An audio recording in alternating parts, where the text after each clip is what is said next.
táctiles gustativos, es decir, el oler, por ejemplo, al que le guste la torta o una torta recién hecha, activa los mecanismos de regulación de ingesta de alimento. Y luego los internos, que son los pregástricos, sobre todo en los corpúsculos gustativos, en la boca. Ya en el estómago la distensión gástrica es importantísima, y después los postgástricos o preabsortivos, y después finalmente los posabsortivos en lo que es, una vez que el alimento se ingirió y se absorbió, perdón, todo el transporte y los cambios hormonales y metabólicos que va ocurriendo en el organismo una vez ingresado al medio interno. Obviamente que el comer, como dije, depende de la conducta, y entonces una de las gratificaciones que el sistema nervioso recibe es el alimento. Y el responsable de generar esta, digamos, satisfacción al comer, también tiene un sustrato neuroendocrino, que es el sistema dopaminérgico central del núcleo accumbens. Está postulado y está bastante estudiado como uno de los sustratos que podría estar alterado en la bulimia, en la anorexia nerviosa, que casualmente es el mismo que está regulando lo que es el tabaquismo o el alcoholismo, ¿sí? Entonces, este sistema, ¿cómo se demostró la importancia de este sistema dopaminérgico? Bueno, por ejemplo, el déficit de dopamina en este tracto mesolímbico causa alteraciones en la conducta, alteraciones conductuales, y entonces no hay esa activación de esa gratificación cuando uno come.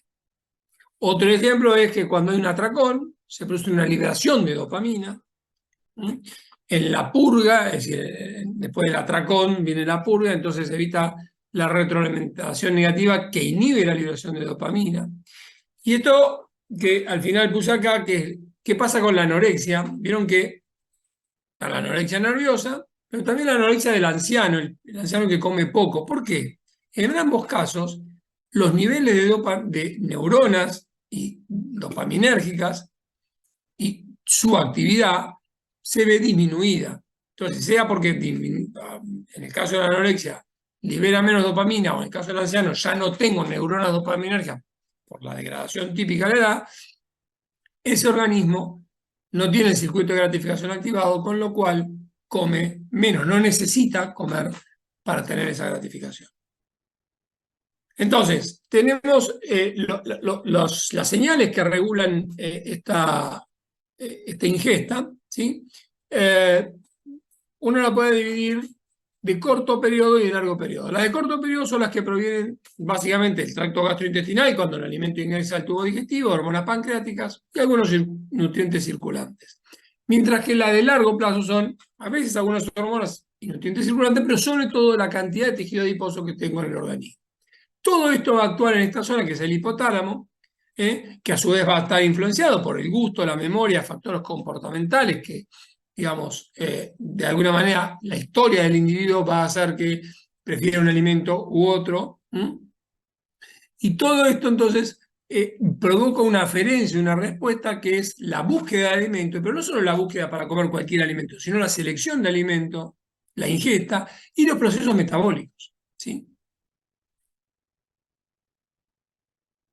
Se sabe de hace muchos años que el hipotálamo es el centro de la saciedad y el apetito. Fíjense ustedes en estos modelos antiguos donde se lesionaba a un gatito en la lesión del núcleo ventromedial hipotalámico, aquí, y este animal al lesionarse el núcleo ventromedial tenía un apetito voraz realmente, comía mucho y sin parar, mientras que si por el contrario yo lesionaba el hipotálamo lateral, dejaba de que ese hipotálamo lateral actúe, el animal perdía el apetito, ¿sí? Entonces, la lesión del hipotálamo lateral, perdón, el sabor es prioritario en la motivación del animal lesionado para comer. El animal lesionado come solo si el alimento es dulce, y ahí vuelvo a esto de diferenciar neuroendocrinamente, que no es solo la ingesta, sino es para qué tipo de alimento. Correlación con disminución de la neurotransmisión dopaminérgica. La lesión del hipotálamo ventromedial, alcanzado cierto nivel de obesidad, la rata regula adecuadamente la ingesta y mantiene el peso. Y cuando lo otro que ocurre es que cuando hay una vagotomía se bloquea esa hiperfagia, es decir, la obesidad y la hiperinsulinemia. Con lo cual, El nervio vago también estaría relacionado, porque recuerden que el nervio vago inerva todo el tórax, abdomen, pero la mayor parte, el 80% de sus fibras son aferentes hacia el hipotálamo, no son eferentes. Entonces, si lesiono el núcleo ventromedial, acá como le había mostrado recién, la consecuencia va a ser no solo la ingesta de alimentos, sino todo lo que viene con ello, el aumento de la grasa corporal y la lipogénesis, la menor activación del simpático y la mayor activación del parasimpático, obviamente más insulina y menos glucagón, mayor síntesis de glucógeno hepático. Lo contrario ocurre si lesiono el hipotálamo lateral. Disminuye la ingesta. ¿Por qué? Porque en realidad el hipotálamo lateral, su función fisiológica es estimular la alimentación, mientras la del hipotálamo ventromedial es inhibir la ingesta de alimentos. ¿De acuerdo? Y dentro de los moduladores o neurotransmisores y neurohormonas, sistema neuroendocrino de regulación, podemos dividirlos en estimuladores e inhibidores. Lo que llamamos orexígenos, los que estimulan el apetito, los anorexígenos, los que inhiben el apetito. Dentro de esto, obviamente la lista es mucho más larga, pongo los más importantes, y fíjense que el principal, el primero que pongo, orexígeno, es el neuropéptido Y, que es el más importante. Luego la galanina, la dinorfina, la beta-endorfina, es decir, estas dos son tipos opiáceos. La grelina, única hormona gastrointestinal, gástrica en realidad, que estimula el apetito. Generalmente las hormonas gástricas de origen que se sintetizan en el sistema digestivo inhiben, esta estimula. La melanocitoconcentrante y el GABA. Mientras que los inhibidores son la colecitoquinina, de origen gastrointestinal en realidad, la bombecina, el GLP-1, hoy tan de moda con esto que está en todos los diarios, el liraglutide y todo, que son análogos del GLP-1, que se usó hace ya unos años en la diabetes y ahora se está usando directamente en la obesidad porque se vio que justamente inyectando estos análogos uno tiene una importante reducción de peso. Estos últimos 2 años hizo una explosión este tema respecto a lo que es no diabetes sino obesidad. CRH es un importante inhibidor, la oxitocina, el VIP, entre otros. Esto lo vamos a pasar. Quiero pasar por cuestión de tiempo. Ahora, ¿es lo mismo cualquier alimento? Dijimos que no, no solo para cada sexo, sino inclusive para cada momento del día. El balance proteico hidrocarbonato tiene preferencia matutina. Obviamente, nosotros en general somos los seres humanos seres de uso diurno, de actividad diurna, con lo cual tenemos que tener energía y la proteína que nos va a dar la cosa de función plástica. Mientras que la preferencia vespertina de lípidos tiene que ver con la reserva energética en esas 8 horas que nosotros no tenemos actividad, que estamos durmiendo y no tenemos ingreso de alimento. Entonces necesito tener esa energía disponible. Respecto a diferencias sexuales, el hombre prefiere más la proteína, las mujeres más los glúcidos o hidrato de carbono. Esto a veces es mucho más marcado, a veces menos marcado, pero en concepto general es ese. Y con respecto a cada hidrato de carbono, también cada neurotransmisor, cada neurohormona tiene su específico estimulador o inhibidor. Fíjense que vamos a ver los más importantes. Para los hidratos de carbono, el principal estimulador es en realidad el neuropéptido Y, los glucocorticoides como hormona periférica, el neuropéptido Y como neurohormona hipotalámica, pero también el GABA y la noradrenalina. En el caso de las grasas, el neuropéptido también, menos que con los hidratos de carbono, estimula. La galanina y los opiáceos sí son importantes en la estimulación de la ingesta de grasa, mientras que la grelina es el gran estimulante, es una hormona periférica que estimula a las proteínas. Respecto a la saciedad, fíjense que la serotonina es el principal inhibidor de la ingesta de hidrato de carbono. Esto ha sido ya usado hace 20 años, agonistas serotoninérgicos que regulan la captación en realidad de serotonina en fase sináptica, en hipotálamo, y entonces dan mayor disponibilidad de acción a la serotonina, produciendo saciedad y hace que, además de tener un efecto ansiolítico, lo que hace es disminuir la ingesta de hidratos de carbono. La CCK, que digamos tiene una acción de saciedad sobre los hidratos de carbono, y las grasas, la dopamina, y fíjense los opiáceos que estimulaban la ingesta de grasa son capaces de inhibir la ingesta de proteínas. Es decir, cada nutriente tiene un tipo específico de regulación neuroendocrina. No vamos a hablar de todos, pero sí les voy a mencionar el neuropeptidoidea, que es el más potente orexígeno descrito a través de receptores Y5. Y5 no solo tiene un efecto de estimulación del apetito, es decir, efecto orexígeno, sino que inhibe la liberación de gonadotrofinas y de hormona de crecimiento. ¿Por qué? Fíjense ustedes, cuando esta es la liberación pulsátil neuroendocrina del hipotálamo, del neuropeptidoide, que va variando a lo largo del tiempo, en un animal que recibe un alimento en cantidad suficiente. Ahora, si ese animal está deprivado de alimento, es decir, en una condición de ayuno parcial o total, fíjense cómo la pulsatilidad y los niveles que alcanzan del neuropeptidoide en su liberación hipotalámica son mucho más importantes. ¿Y esto por qué? Porque el neuropeptidoide estimula la ingesta del alimento. Entonces, ante una deprivación, la respuesta de defensa va a ser, bueno, produzcamos más y liberemos más neuropeptidoide Y. Y uno diría, bueno, pero este es un efecto en ratas ayunadas, donde se infunde neuropeptidoide y fíjense que el animal con solución salina, luego de 2-3 horas, comienza a comer menos, obviamente, porque comienza a saciarse.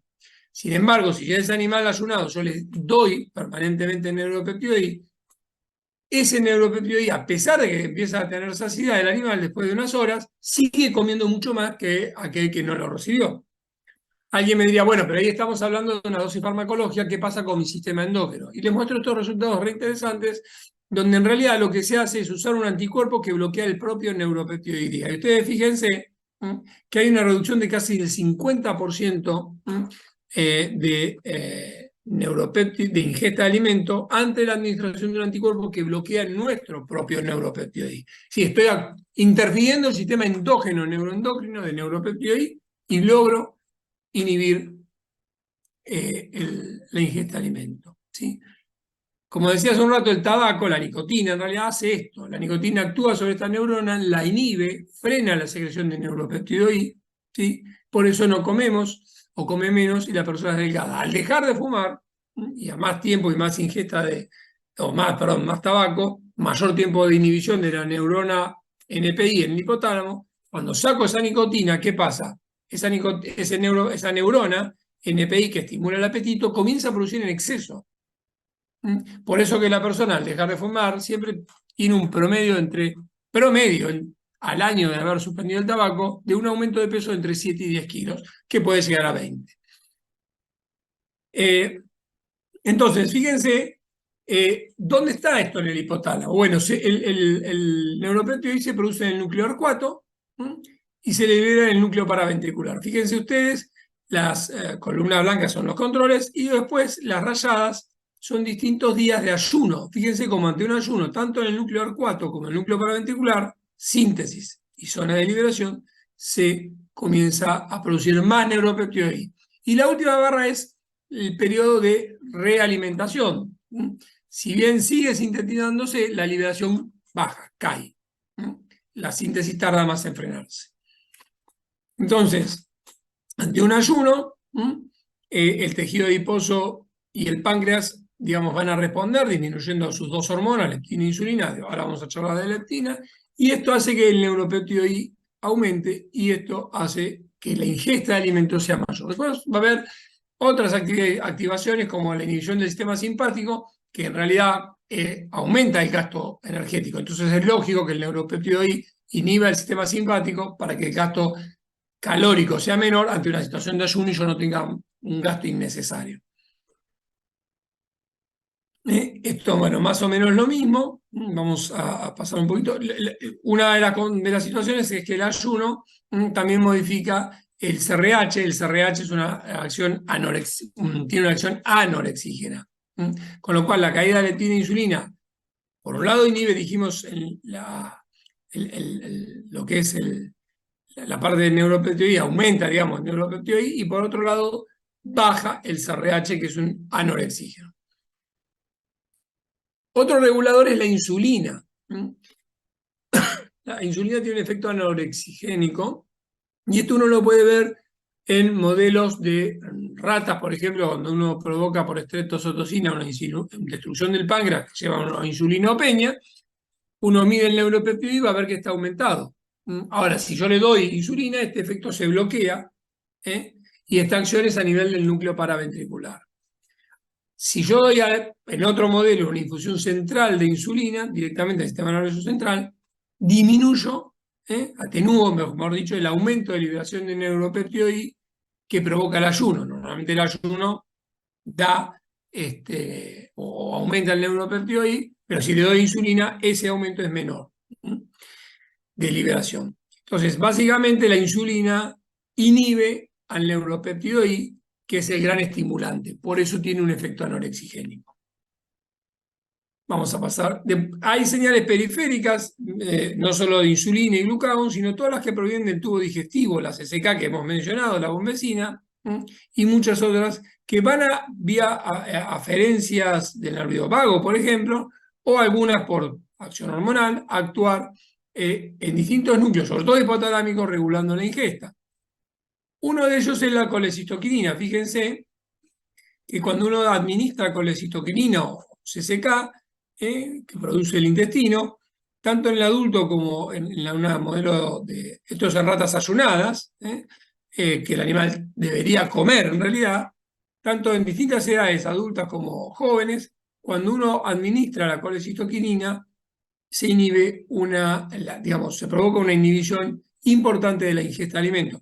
Esto es una de las cosas que se ha estudiado y se sigue estudiando mucho todos estos reguladores, porque la idea es, a partir de esto, generar fármacos que uno pueda introducir digamos, en la terapéutica clínica con los pacientes, con seguridad, por supuesto, para producir una inhibición de la ingesta de alimentos y el descenso de la obesidad.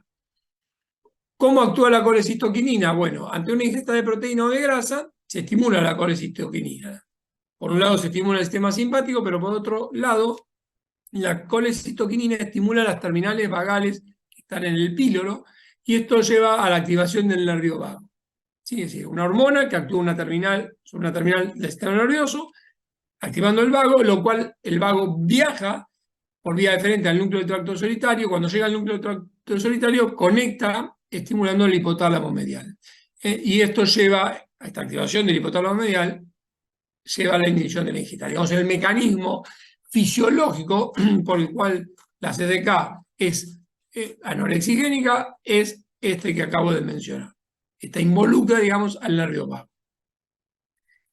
Entonces, como ven, esto no es para que lo aprendan de memoria, pero sí para que vean lo complejo, que en realidad es mucho más complejo que este cuadro. Fíjense, núcleo 4, el núcleo del tracto solitario, núcleo paraventricular, el dorso medial, hipotálamo lateral, con las múltiples señales, algunas intermediarias, otras no tanto, y algunas muy relevantes o importantes, como pueden ser, por ejemplo, el CRAF o CRH, regulador del eje adrenal, pero cada vez más regula en el hipotálamo lateral la dopamina, la dinorfina, con lo cual la ingesta de grasa, pero también inhibe el neuropéptido I, responsable de la ingesta de hidrato de carbono, y entre ellos hay una intensa interrelación, ¿sí? De manera que regula, digamos, los distintos componentes del alimento que voy ingiriendo. La obesidad genética, retomando el concepto que habíamos dicho unas cositas al comienzo, viene de hace ya varias décadas, donde Ingalls, digamos, asocia ya por 1950 a la obesidad a un trastorno autosómico recesivo que denominó de BDB, un ratón de BDB que era obeso, que tenía hiperfagia, que tenía hiperinsulinemia con resistencia insulínica, que tenía infertilidad e inmadurez reproductiva también. SDBDB también hay otros modelos que fueron los OBOB, y que son estos animales acá. Fíjense, uno es el sin mutación, el otro, el gordito, digamos, y acá lo mismo, es con mutación. ¿Qué les pasaba a estos ratones obesos? Bueno, el DBDB no tenía funcionante del receptor de la leptina y el OBOB no tenía directamente leptina, ¿de acuerdo? Entonces, que se hicieron estudios de parabiosis, de intercambio de circulación, y entonces se vio que el animal que tenía, digamos, no tenía leptina, no tenía OB, el gen OB activado, cuando recibía circulación de alguien que sí lo expresaba, comenzaba a comer menos y a descender de peso, ¿sí? Esto fue uno de los primeros eventos, aún antes de conocerse la leptina. No estaba descrita la leptina en esto, fíjese, Coleman lo describe en el año 70 y un poco antes también, hasta que aparece esta etapa en Nature, diciembre de 1994, que nos cambia un paradigma enorme, porque hasta ese momento la grasa servía como depósito básicamente de energía, un poco de aromatización de testosterona y nada más que eso, ¿no? Y este ratón, que pesaba mucho más que todos, de la misma cepa, era el ratón OB-OB. Esta es la etapa donde se describe el trabajo de la descripción de la leptina como primera hormona adipositaria. De ahí el comienzo de las hormonas adipositarias, el desarrollo posterior a este año. ¿Qué es la leptina? ¿Sí? Se sintetiza básicamente en el tejido adiposo y en la placenta, como muchas otras hormonas.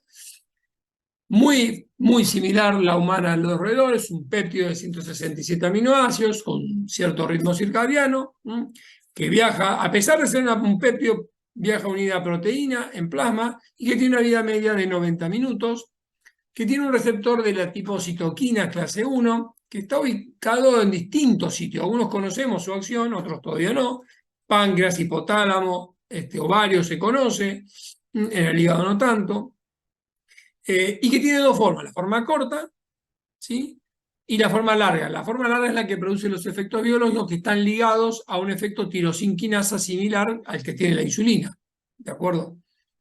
Entonces, lo primero que se vio, ¿sí?, es que hay una relación entre el peso corporal y la leptina, ¿sí? Fíjense ustedes, en blanco estos son ratas hembras, los rayados son los masculinos. Digamos, lo que es durante la maduración es más o menos igual, y en los momentos uberales, a partir de los 200 y pico de gramos, comienzan a aumentar, pero mucho más en la rata femenina y no tanto en la masculina. Esto tiene que ver no solo con el contenido graso, sino con que el estrógeno es capaz de estimular la producción de leptina, mientras que la testosterona inhibe la producción de leptina. ¿Qué pasa en el ser humano? Bueno, fíjense, en mujeres posmenopáusicas hay una relación lineal entre la concentración de leptina y el índice de masa corporal, es decir, a mayor índice de masa corporal, mayor leptina. Esto un poco, si ustedes ven, perdón, acá también, si uno ve la grasa, el porcentaje de grasa corporal, va a ver que no solo el índice de masa corporal, sino la grasa se correlaciona con los niveles séricos de leptina. Y esto se ve en la grasa troncal también, en distintas razas. En la raza afroamericana, en la raza caucásica, es lo mismo.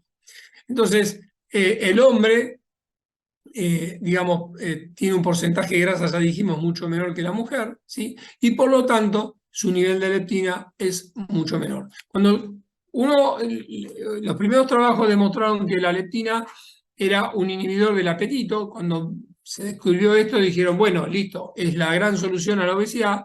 Cuando se vieron estos resultados que acabo de demostrar, donde hay una correlación lineal, eran muy pocos los casos donde el problema de la leptina empezó a esbozarse el concepto similar a lo que pasa en la diabetes de tipo 2 de leptinoresistencia. Estos eran trabajos muy iniciales donde veíamos que cuando se le daba leptina disminuía, sobre todo si el animal era obeso, o en el humano, en este caso un humano también, ¿sí? Y entonces la concentración de leptina en humanos va a variar dependiendo de la condición, ¿sí? De digamos, si es delgado, obeso, es la proporción de tejido adiposo. En la anorexia, en la bulimia está muy bajo, no en la restricción calórica aguda, ahí no cambia, ¿sí? Pero sí en la anorexia, sí en la bulimia. Tiene un ritmo circadiano, había dicho, con lo cual tiene un aumento nocturno, mayor en mujeres, ya lo explicamos. El aumento del embarazo es por la síntesis placentaria, etc. Otra de las cosas que estimula la producción de leptina son los glucocorticoides, el factor de necrosis tumoral alfa, el tabaco, mientras que disminuyen los niveles de leptina, los estímulos adrenérgicos, obviamente el descenso de peso y el ayuno, como ya dijimos, y la lipectomía, como decía hace muchos años un viejo profe especialista en esto, que la lipectomía es como matar al mensajero, porque en realidad el origen de la leptina es el tejido adiposo. El problema es que no logra muchas veces actuar por su receptor, por la leptinoresistencia. Fíjense, esto era también uno de los primeros trabajos, como cuando al ratón ese gordito BOB que le faltaba leptina, le daba leptina, en azul es el control, el PBS, le administro, leptina baja, ¿sí? El peso porque baja la ingesta de alimento, ¿sí? Y si yo lo hago con ratas alimentadas ad libitum, fíjense que ocurre lo mismo, este es el control y esto es el peso corporal, y la ingesta nocturna de alimento descienden ante la administración o la difusión de leptina. Y si esta leptina, además de darla intravenosa, la doy directamente en el hipotálamo a través de una administración del cerebro intracerebro ventricular, en ratas que están ayunadas, que deberían comer, van a ver que es menor la producción de leptina, perdón, de ingesta de alimento. Entonces, a mayor producción o administración de leptina, menor ingesta de alimento y en la imagen en espejo el descenso de peso corporal es mayor. Hay algunos casos descritos en el ser humano donde sí hay deficiencia de leptina. Y fíjense ustedes, este es un caso publicado ya hace muchos años en el New England, una chiquita, que estos son los percentilos de peso normales, de 50 a 98, y fíjense que ya al año esta chiquita comenzaba a aumentar de peso y ya a los 10 años pesaba 95 kilos, antes de los 10 años. Que cuando se describe su deficiencia se comienza a administrar leptina y fíjense que en un año baja alrededor de 20 kilos. Lo más importante es esto, el descenso de peso, fíjense, a lo largo de 12 meses, pero este descenso de peso no es a expensas de tejido magro, muscular, sino es a expensas de tejido graso, y eso lo hace muy apto, digamos, a lo que uno necesita, porque uno necesita tardar tejido adiposo y no tejido magro solamente. Pregunta, Sí. ¿puede ser? Entonces, en el caso de los obesos que ya tienen la obesidad, por ejemplo, obesidad mórbida, estamos diciendo que tienen a niveles séricos altos de leptina. En esos casos tienen leptinoresistencia, entonces sus receptores están inhibida esa actividad de la leptina. Absolutamente sí, a menos que haya descrito una deficiencia genética de leptina, que las hay, son poco frecuentes. También el déficit puede ser, o digamos, el defecto genético puede ser del receptor de leptina, pero de todas maneras, estas alteraciones genéticas, sea de la hormona o del receptor, son poco frecuentes. En general son mecanismos de la resistencia a la leptina, que ahora voy a mencionar dónde podría estar uno de esos sitios. Otra de las cosas que hace la leptina es regular el vaciado gástrico. Entonces, fíjense que cuando ustedes tienen un vaciado gástrico que se modifica, la absorción del alimento se modifica. Y fíjense que si yo doy intracerebro ventricular, es decir, actuando la leptina directamente en el hipotálamo, voy a regular el porcentaje de vaciado gástrico, ¿sí? Disminuye el vaciado gástrico. Y lo otro que hace la leptina es levemente, esto es en cultivos de adipocitos aislados, aumentar el consumo de oxígeno, lo hacen un 15-20% respecto a un animal que no recibe a través de lo que es la estimulación de la respiración celular, el mitocondrial. ¿Dónde actúa el sistema de la leptina? Actúa en todos los sitios, pero con respecto a lo que a nosotros nos interesa, es el hipotálamo, la regulación neuroendocrina, porque ahí es donde regula la ingesta de alimento, más allá que tiene otras funciones como regulación de la reproducción, el sistema inmune y demás. Entonces, ahora, un péptido no puede ingresar así fácil en el sistema nervioso central, y lo hace a través de ¿qué? En el líquido cefalorraquídeo, de sitios de la barrera hematoencefálica, órganos incurventriculares, que pueden penetrar el órgano vasculoso de la lámina terminal, por ejemplo, es uno de ellos. Entonces, puede ingresar a través de transportadores. Obviamente, ese transportador de la barrera hematoencefálica también se puede ver saturado. Entonces, se satura el ingreso y por más que yo tenga mucha leptina, si no actúa en el hipotálamo por dentro de la barrera hematoencefálica, no va a producir su efecto de regular la ingesta de alimento. ¿Se entiende? Bien, esto es una relación entre leptina en el líquido cefalorraquídeo y la leptinemia y leptina en el líquido cefalorraquídeo respecto al índice de masa corporal. Fíjense ustedes, a mayor índice de masa corporal, mayor líquido leptina, hasta un punto, porque después se satura, y esto obviamente está relacionado, esto en normopeso, ojo, ¿no es cierto? Si hablamos como recién de los obesos mórbidos, comienza a tallar el tema de la leptinoresistencia. ¿Sí? Entonces, si yo tengo un animal control, el pasaje de la barrera sería esta barrera, esta línea roja. Ahora, si yo ayuno, eso disminuye, ¿sí? Disminuye.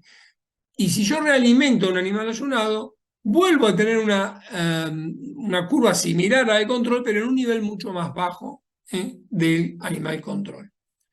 Entonces, ¿dónde puede estar fallando? Puede haber fallas en la producción de leptina, en anticuerpos o en proteínas de transporte, en defectos en la barrera hematoencefálica que lo capten, o en el receptor en el hipotálamo. En cualquiera de los sitios puede estar fallando el sistema y la leptina no estar llevando a su efecto final, que es la inhibición de ingesta de alimento. ¿Y cómo hace esa inhibición de ingesta de alimento? Bueno, fíjense, si yo administro el núcleo arcuato, el hipotálamo ventromedial o el hipotálamo lateral, estas distintas dosis de leptina, van a ver que va a mayor dosis. Hay menor ingesta de alimento y en la imagen en espejo un peso corporal menor, es decir, un descenso de peso corporal. Ahora, núcleo arcuato, ventromedial, hablamos de esto, ¿no le suena algo?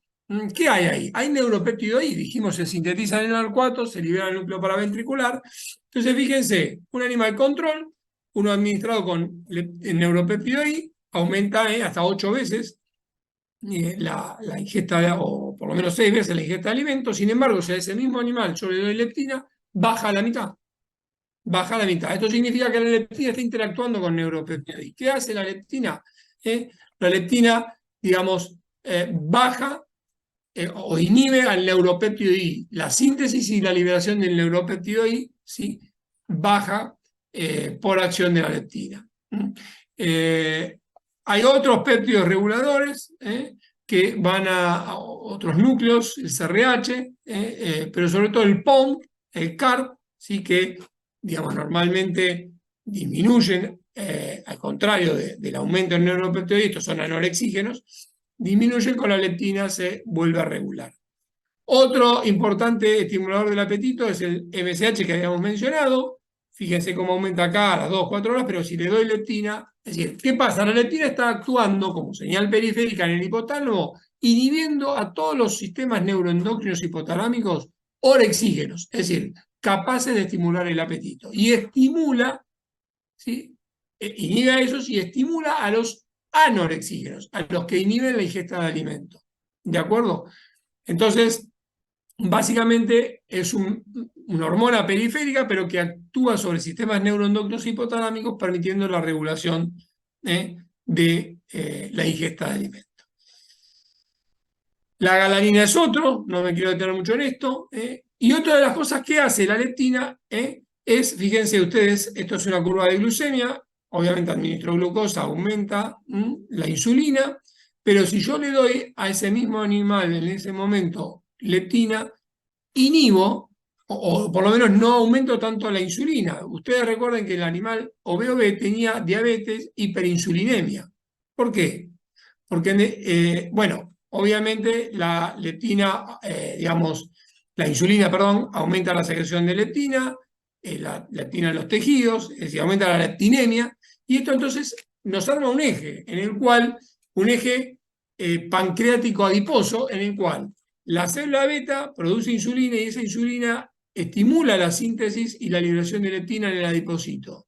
Y esta leptina, producida en el adipocito, genera un feedback negativo sobre la célula beta pancreática, inhibiendo su producción de insulina. En el ratón OB que no tenía leptina, esta insulina estaba aumentada porque justamente no tenía este feedback negativo de este eje. Y acá lo ven ustedes, estos ratones OBB, los niveles eran, digamos, de glucosa altos, sí, pero cuando le doy leptina baja y los niveles de insulina lo mismo, eran altos, cuando le doy o le daban leptina bajaban. Entonces, las acciones de la leptina inhiben la ingesta de alimentos hasta en un 80%, aumenta el metabolismo basal y el gasto energético, reduce el depósito de tejido adiposo e induce la pérdida de peso corporal, además estimula la termogénesis, y básicamente uno podría decir que es un sensor periférico que informa al hipotálamo de la cantidad de calorías que el organismo tiene almacenadas. Otras acciones son, no las mencioné hasta acá, no es el tema del día, pero sepan que es un importante regulador de la leptina, estimulando la secreción de GnRH, de gonadotrofinas, y es la principal señal reguladora del comienzo de la pubertad. Nosotros, durante muchos años, con el doctor Mogileski y el doctor Scacchi, en nuestro laboratorio de endocrinología de la Facultad de Medicina, fuimos uno de los que describimos estos efectos y todos los mediadores neuroendocrinos que interrelacionan, como el sistema de aminoácidos estimuladores, inhibitorios, etc. Y lo que tenían estos ratones OBE era infertilidad. Entonces, cuando a estos ratones se les daba leptina, además de mejorar su diabetes, su peso, mejoraban su fertilidad. ¿Hay mutación del receptor en los seres humanos? Sí, hay. Hay mutaciones de CRIP, no importa, no quiero detenerme mucho en esto, pero básicamente en los aspectos clínicos tienen que ver con el peso normal, pero al nacer, pero una rápida ganancia de peso, con una hiperfagia, a pesar de una tasa metabólica normal, con normoglucemia y normoinsulinemia. No quiero dejar de mencionar a otra hormona importante adipositaria, descrita posteriormente a esto, que es la adiponectina, y que es un poco contrario, ¿sí? La adiponectina tiene una relación inversa con el peso corporal, con la obesidad o la grasa intraabdominal, ¿sí?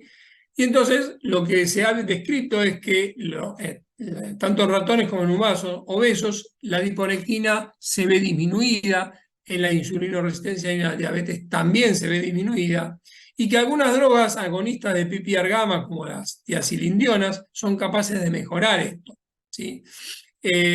Digamos, la obesidad en realidad lo que hace es estimular al factor de necrosis tumoral alfa, y este factor de necrosis tumoral alfa lo que hace es inhibir a la adiponectina, que tiene una acción antidiabética protectora. Y esto ocurre, y esto se ve también en la diabetes tipo 2 y en la hipertensión, la inhibición de los niveles de adiponectina.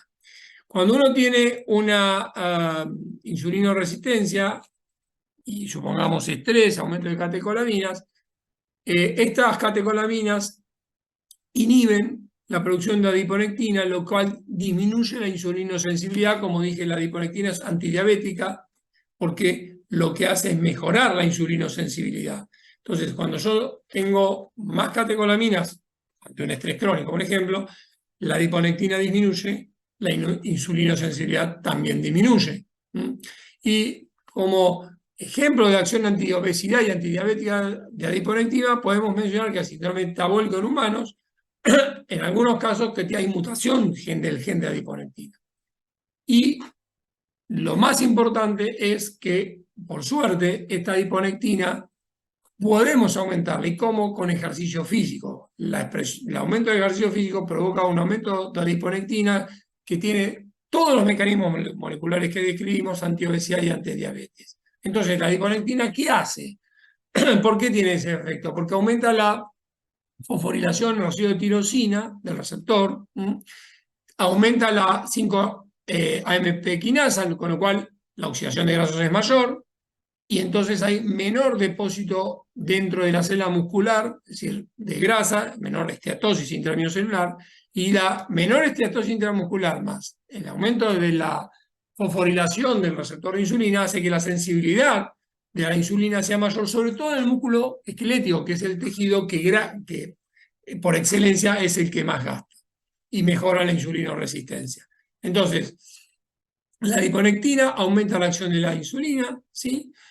Disminuye la captación hepática de ácidos grasos, aumenta la oxidación hepática de ácidos grasos, lo cual hace que en el hígado haya menor síntesis de VLDL, de grasa, y menor neoglucogénesis, con lo cual, una vez más, estamos interfiriendo en mecanismos que normalmente son los que colaboran con la generación de la insulinoresistencia y de la diabetes de tipo 2. ¿Sí? Entonces, el tejido adiposo como órgano endocrino es importantísimo, y ahí empieza a aparecer el concepto de adipocitoquinas, no solo la leptina y la adiponectina y la resitina, sino un montón de otros factores, el PAI-1, la interleuquina 6, el TNF-alfa, como algunos de los hormonas adipositarias o adipocitoquinas que produce este tejido. Para ir terminando, no quería dejar de mencionar, si bien dije algo, de la grelina, su relación con el índice de masa corporal en la anorexia nerviosa.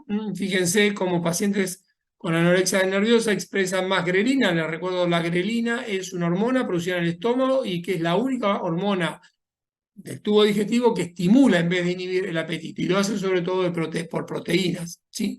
Y a medida que el índice de masa corporal aumenta, fíjense cómo disminuye la grelina. Entonces, la integración neuroendocrina de la regulación de la ingesta de alimentos, ¿sí?, es muy compleja, donde tenemos factores culturales, psicológicos, pero también tenemos hormonas, metabolitos, todo el sistema digestivo, de lo cual hablamos algo, pero es mucho más, todo lo que es fibras vagales, pero todo esto digamos, se junta en el gran centro regulador que es el hipotálamo y algunos otros núcleos, pero sobre todo con los núcleos del hipotálamo, produciendo modificaciones de todas aquellas señales neuroendocrinas que son las principales reguladoras del apetito. Así que bueno, no sé si me pasé unos minutos, pero espero haber sido claro y bueno, haber desvolcado lo más destacable que creo que hay que conocer respecto a un tema tan actual, de lo que es la regulación de ingesta de alimentos. Así que muchas gracias. Bueno, gracias a vos, Osvaldo. No sé si hay pregunta, chicos, si alguien, unos minutitos, aunque sea, para hacer preguntas. Muy claro o no se entendió nada, como siempre digo. No, bueno. Bueno, si no hay preguntas, terminamos ya, Osvaldo, y muchas gracias como siempre. ¿Sí? No, por favor, y bueno, digamos, cualquier duda que tengan me pueden escribir, no hay ningún inconveniente. Bueno, bueno. Muchas gracias por la invitación y buenas tardes para todos. Bueno, gracias. Chao, Muchas Osvaldo. gracias. Vale. Gracias. Gracias. Chao, gracias. Hasta luego, gracias.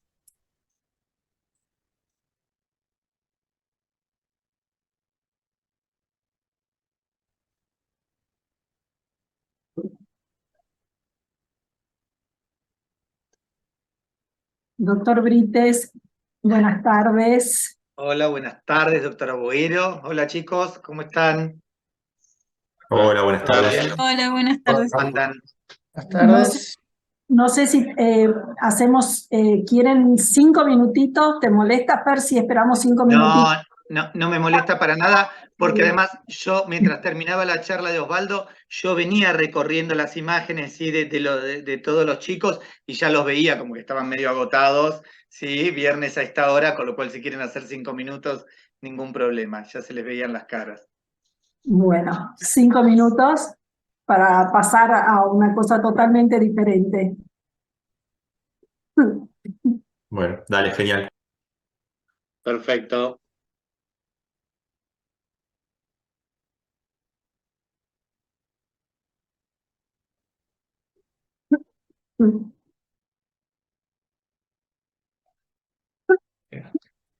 Está linda la.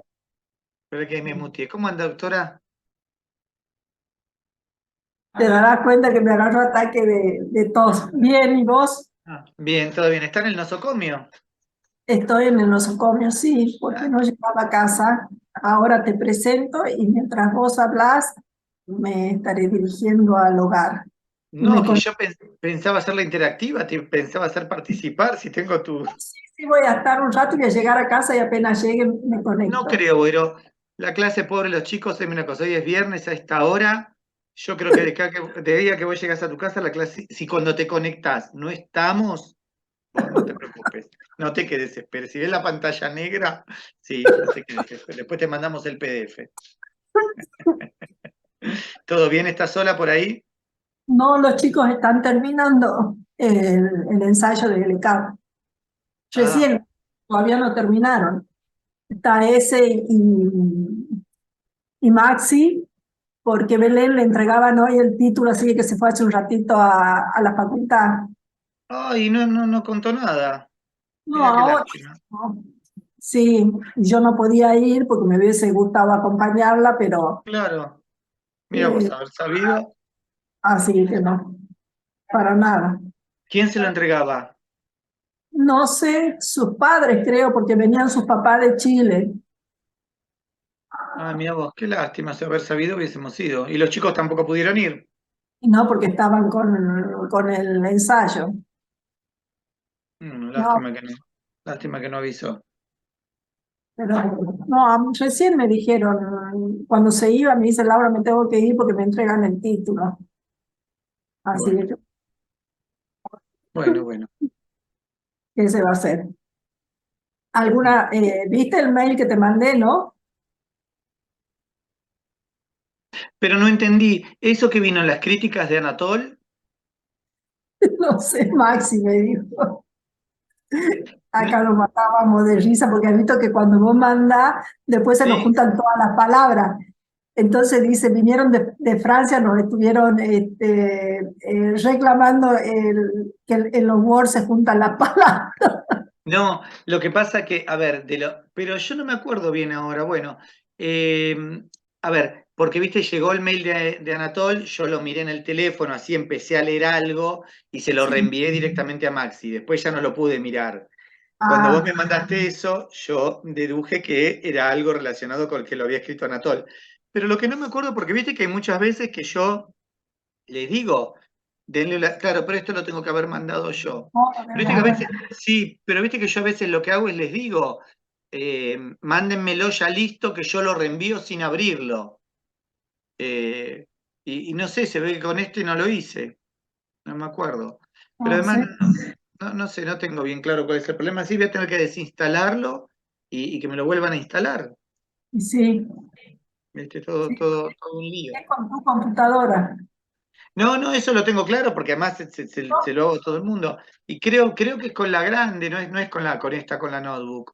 Pienso que es con la grande, bueno, sí, lo voy a tener que resolver porque si no es. Bueno, yo estoy ahora en casa con el problema del monitor, que de golpe deja de funcionar. Ah, Ay, tengo otro, pero que es de este tamaño. Y ya me no es acostumbré, no es problema de la conexión, de nada. ya le cambié el cable también y todo. Así que, Yo hoy aproveché, saqué una cantidad, entre ayer y hoy, una cantidad de cosas así sí, viste, cuando se me habían acumulado, bueno, los chicos habrán visto, porque les estuve mandando que tareas corregidas del curso de la ABA, que no sé qué, revisar, viste, qué cosas de los alumnos de la ABA. Lo mismo con el de nutrición. Tenía una evaluación de un ingreso a carrera. Bueno, viste, cuando empezás, recién le leí, le mandé cosas a Ezequiel del resumen, viste, que tiene que para el Congreso de la ABA, de la cual vos sos coordinadora, no te olvides. Eh, bueno, viste todas esas cosas que tenía como acumuladas en cantidad, y ahora lo único que me quedaba así como medio pendiente, bueno, tengo que hacer mi resumen para eso, pero iba a empezar a mirar, y bueno, ahora ya se me hizo la hora, lo de los contenidos mínimos, para ver si iba adelantando algo, porque no es dije, bueno, miro lo que mandó Gaby, a ver si. ¿La viste hoy a Gaby? no lo veo. Está bien. Nada. Ya me espera antes que me olvide. Vos sos investigador principal del CONICET, ¿no? Sí, main. Sí, sí. A Sí. ver, ¿cómo son los otros adjuntos? No, asistente, la escala viene asistente, adjunto, independiente, principal y superior. Ah, pero vos sos principal. Principal. A ver si te digo todavía, mira, superior, te Me haciendo decís, un... vos sabés, Tengo Laura, asociación. no, no, asociación no existe, asistente, no, Laura Schreier, una vez, creo que fue cuando le entregaron el premio, que Sí, agradeció, que yo y dijo, es investigador superior del CONICET. Y Valeria me miró y me dijo, ay, vos te hacen, digo, no. A ver que se vayan conectando los chicos. Ahí avisaron, me parece que hay un ingreso de una cuota del UBASIT. Recién Ah, sí. mandaron, sí, todavía no está depositado, pero está el anuncio de Ah, que hay un depósito, o asignación, no me acuerdo bien cómo es. Que ahora no lo tenemos a Walter para eso. no. Oye, una cosa, los chicos tienen que hacer una tesina. ¿Cuándo tienen que hacer la tesina? Y la tienen que hacer cuando termina la carrera o ya empezar a hacerla. El que ya Pero tiene un ellos, tema, este año, digamos.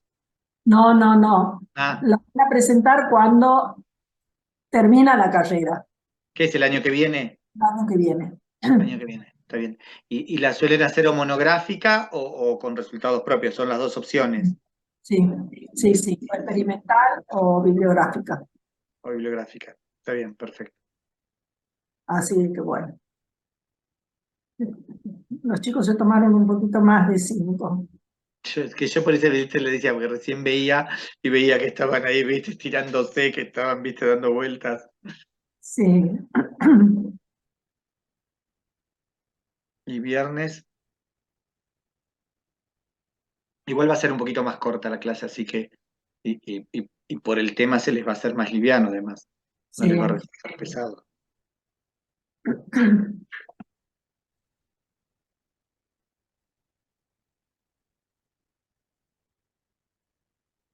¿El módulo de lípidos cuándo es? ¿El año que viene o este? No, no el año que viene. El año que viene. Y después yo estaba recién mirando, y la que no, teníamos otra, esa no la damos, acá dábamos la del currículum, o esa no se da más, o era en otro lugar. No, hace mucho creo que la dábamos, después ya no. No la dimos más. Sí, porque no, recién cuando empecé a abrir carpetas así viejas vi, y no me acuerdo, yo me acuerdo que la dábamos en laboratorio avanzado, pero no me acordaba que la dábamos acá, y la vi en las carpetas de la carrera, por eso. Ajá. Pero No, sí, no, sí, empecé a abrir hace mucho. carpetas viejas. Ujú. Bueno, ya estamos todos, chicos.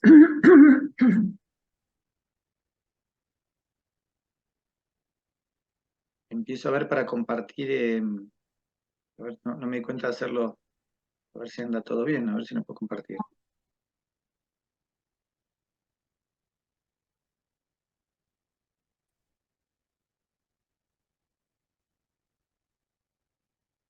Ah, sí. ¿Se ve bien? Sí, sí, Perfecto. sí, se ve bien.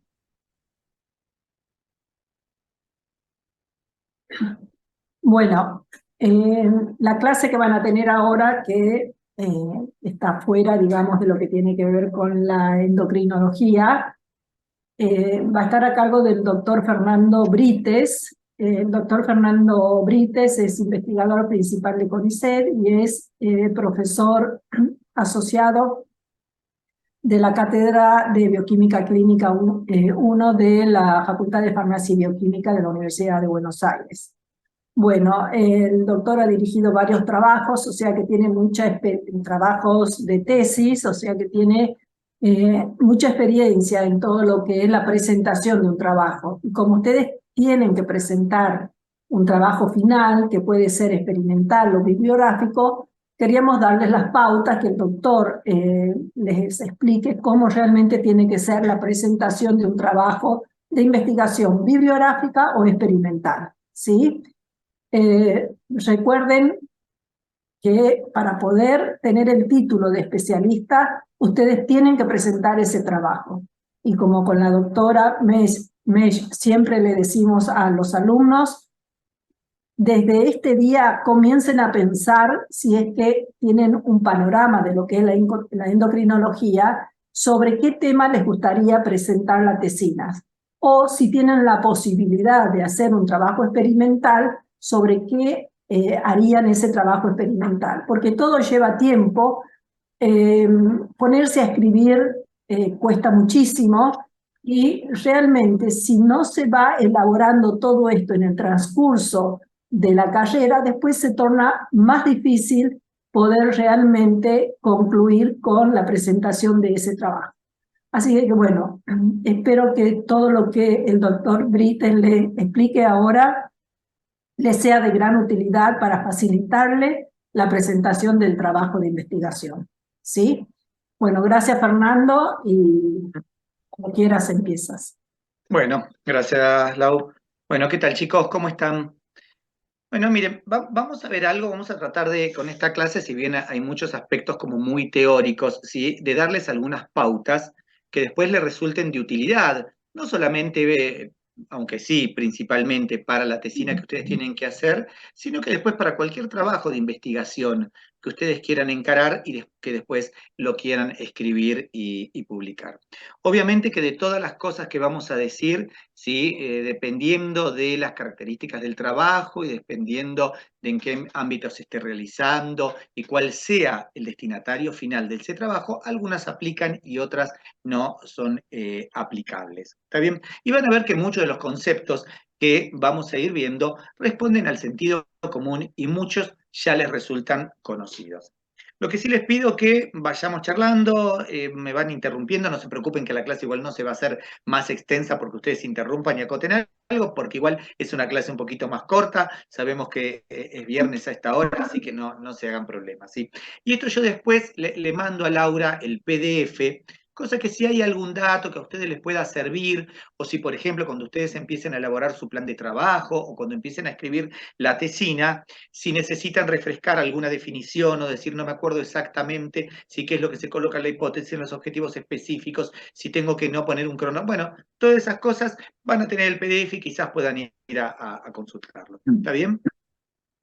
Bueno, vamos a empezar a ver cómo vamos a organizar este trabajo, ¿sí? De investigación. Esperen que estoy tratando de que... Ahí. Bueno, para hacer cualquier trabajo de investigación, y ya sea un trabajo de investigación, como dijo recién Laura, que sea bibliográfico o que sea un trabajo experimental, siempre lo primero que tenemos que tener es una pregunta a la cual queremos responder. Tenemos que tener interés en un tema, querer abordar alguna problemática. Porque a veces cuando uno tiene una necesidad o uno está obligado a hacer un trabajo de investigación, ¿sí? Quizás para que esto termine en una tesina, por ejemplo, que le sirva para obtener el título, quizás esto está un poco forzado y no tienen bien clara cuál es la pregunta. Y eso después va a dificultar todo el proceso de investigación y va a dificultar todo lo que sea la escritura, ¿sí? Y el análisis de los resultados. Por eso siempre tenemos que tomarnos el tiempo, ¿sí? Para definir claramente cuál es la pregunta, cuál es el tema que nosotros queremos abordar. Y esto puede partir, ¿sí? De una observación propia, algo que a ustedes se les ocurrió y que se les generó naturalmente una duda, o puede haber surgido cuando ustedes estaban estudiando o estaban leyendo algún artículo, ¿sí? Algo que podía ser muy actual o quizás no tanto, y a partir de esa lectura, ¿sí? Quizás no encuentran la respuesta allí y se les genera esa pregunta. O también puede ser en el marco ya en algo un poquito más organizado de planificación, ¿sí? Algo relacionado con el sistema de salud y algo que no se conoce y que también genera una duda y que se quiere resolver. Pero siempre lo más importante es esto, sea como sea que haya surgido, tener una pregunta clara a la cual uno quiere responder. Lo primero que siempre vamos a hacer es una investigación bibliográfica, ¿sí? Porque quizás la respuesta a esa pregunta la vamos a encontrar ya reportada en la bibliografía. Y yo les diría que esto les va a ocurrir, ¿sí? En un altísimo porcentaje de los casos. ¿Está bien? Porque en general cuando uno ya está trabajando en un tema o ya viene estudiando mucho un tema, es cuando se le empiezan a plantear preguntas que pueden ser originales y preguntas sí que todavía no tienen respuesta en la bibliografía. Por eso siempre a lo que hay que recurrir es a la bibliografía, a hacer las búsquedas bibliográficas, ¿sí? Y para esto seguramente yo creo que ustedes tienen alguna clase, si no después seguramente con las doctoras, o bueno, lo podremos ir charlando, tienen que tratar de ser cuidadosos como hacen esas búsquedas bibliográficas. ¿Qué quiero decir con esto? Que a veces uno en el apuro, ¿sí? Quizás rápidamente pone 2 o 3 palabras clave y dice, bueno, no encontré nada, quiere decir que sobre este tema no hay nada, y no es así. Uno tiene que tratar de jugar, ¿sí? De ir tratando de abordar distintos enfoques del tema sobre el cual quiere averiguar, ¿sí? Ir viendo distintos aspectos, utilizar distintas palabras clave, utilizar distintas abreviaturas, etcétera, etcétera, para estar seguros que la respuesta a esa pregunta no está en la bibliografía. Bien. Si encuentran una respuesta, esa respuesta puede ser satisfactoria y que plenamente, ¿sí? Ya satisfaga las necesidades o la curiosidad que ustedes tenían, o puede no ser satisfactoria, ya sea porque no encontraron nada, o porque encontraron algo parcial, o porque encontraron algo que no siempre lo satisface, y uno tiene que hacer siempre una lectura crítica, ¿sí? De lo que está publicado. Si bien hay ciertos parámetros que nos pueden, entre comillas, ¿sí? asegurar de la calidad de la publicación, uno igual lo tiene que leer críticamente. ¿Y a qué me refiero con esto? Bueno, si uno sabe que está publicado en una muy buena revista, una revista de un buen nivel científico, y esto incluso ustedes saben que es hasta cuantificable, las revistas tienen un índice de impacto, un factor de impacto. Cuanto más alto es ese factor de impacto, bueno, mejor será la calidad de la revista. También si nosotros conocemos a los autores, porque son expertos o son referentes en el tema, bueno, eso también nos es garantía de la calidad de la publicación. Pero igual uno siempre tiene que ser crítico cuando lee, al igual que cuando escucha una clase como esta, ¿sí? Como cualquiera. Entonces puede ser que por distintos motivos las respuestas que encontraron a la pregunta que ustedes se formularon luego de hacer esa búsqueda bibliográfica no sea plenamente satisfactoria. Bueno, entonces siguen buscando y un poco inspirándose, ¿sí? En la bibliografía, porque es muy difícil que uno ¿sí? le baje la inspiración solita, como los artistas, ¿sí? Hay que leer y hay que estudiar, ¿sí? Y hay que buscar otros ejemplos, es que a partir de allí quizás puedan elaborar una hipótesis a partir siempre de la pregunta que ustedes se formularon. Si ustedes ya tienen claramente, ¿sí? Formulada, planteada cuál es la hipótesis de trabajo de ustedes, ¿está bien? Que podrá tener relación con el tema, no sé, como para darles un ejemplo, podrán tener como hipótesis que las hormonas tiroideas regulan la expresión de los receptores o los transportadores de membrana de las lipoproteínas, ¿sí? Lo que sea. Bueno, si ustedes lo tienen así claro ya establecido, porque esa fue la duda que a ustedes les surgió, fue la pregunta, buscaron en la bibliografía y no había una respuesta satisfactoria, completa, amplia, sólida, bueno, plantearon esa hipótesis. Siguen estudiando y siguen buscando en la bibliografía cómo pueden abordar esa hipótesis, ¿sí? Y cómo pueden comprobar esa hipótesis. Y es a partir de ahí que van a establecer los objetivos, van a formular los distintos objetivos del trabajo. Dentro de unas diapositivas más, en un ratito, vamos a ver que hay 2 tipos de objetivos. Primero hay que plantear los objetivos generales, que son los más amplios, y luego, relacionados con este, objetivos específicos y muy concretos. Un aspecto importante cuando uno va a hacer una investigación clínica, así como la que solemos hacer la mayor parte de nosotros, y como seguramente ustedes que están haciendo la carrera de especialización en endocrinología van a tender a hacer, aunque no es obligatorio, también pueden hacer, ¿sí? Una investigación básica, de nuevo, ya sea bibliográfica o experimental, pero puede ser totalmente básica, pero no es lo que ocurre en la mayor parte de los casos, ¿sí? Sino que suelen trabajar con algún tipo de población, puede ser animales de experimentación o pueden ser humanos. Esto es un aspecto importantísimo. Hay que definir muy claramente, ¿sí? La población sobre la cual queremos trabajar. Porque cuando la población no está bien definida y después no se selecciona bien, entonces eso nos va a conducir a obtener resultados que no nos van a servir para cumplir con los objetivos que nos planteamos y para comprobar la hipótesis que formulamos. ¿Estamos bien hasta acá? Bien. Sí, perfecto. Bueno, una vez que nosotros tenemos definida a la población, ¿sí? Hay que elegir el tipo de diseño que vamos a hacer, ¿sí? Por ejemplo, si es un diseño, yo acá puse como ejemplo experimental, o es un diseño observacional, y ahora lo vemos, y los distintos métodos. También tenemos que ir pensando a priori, de antemano, ¿sí? cómo va a ser el análisis de los datos que vamos a obtener. Y para eso tenemos que tener también claro, a partir de las actividades que nosotros estamos planificando, qué tipo de resultados esperamos. Si esperamos resultados cuantitativos o cualitativos o semicualitativos, si vamos a tener una respuesta bimodal, etc. Porque a veces nos planteamos preguntas que no nos pueden llevar de la forma que está planteada la pregunta y consecuentemente elaborada la hipótesis y planteados los objetivos, que no nos van a llevar, ¿sí? No nos van a conducir a obtener resultados cuantitativos y eso quizás nos puede sorprender. Por eso es bueno que todos estos aspectos, ¿sí?, se tengan en cuenta. Bueno, a partir de esto se lleva a cabo el trabajo, ¿sí?, se llevan a cabo los métodos que nosotros hemos definido, ¿sí?, y siempre vamos contrarrestando con la bibliografía y allí vamos a obtener los resultados.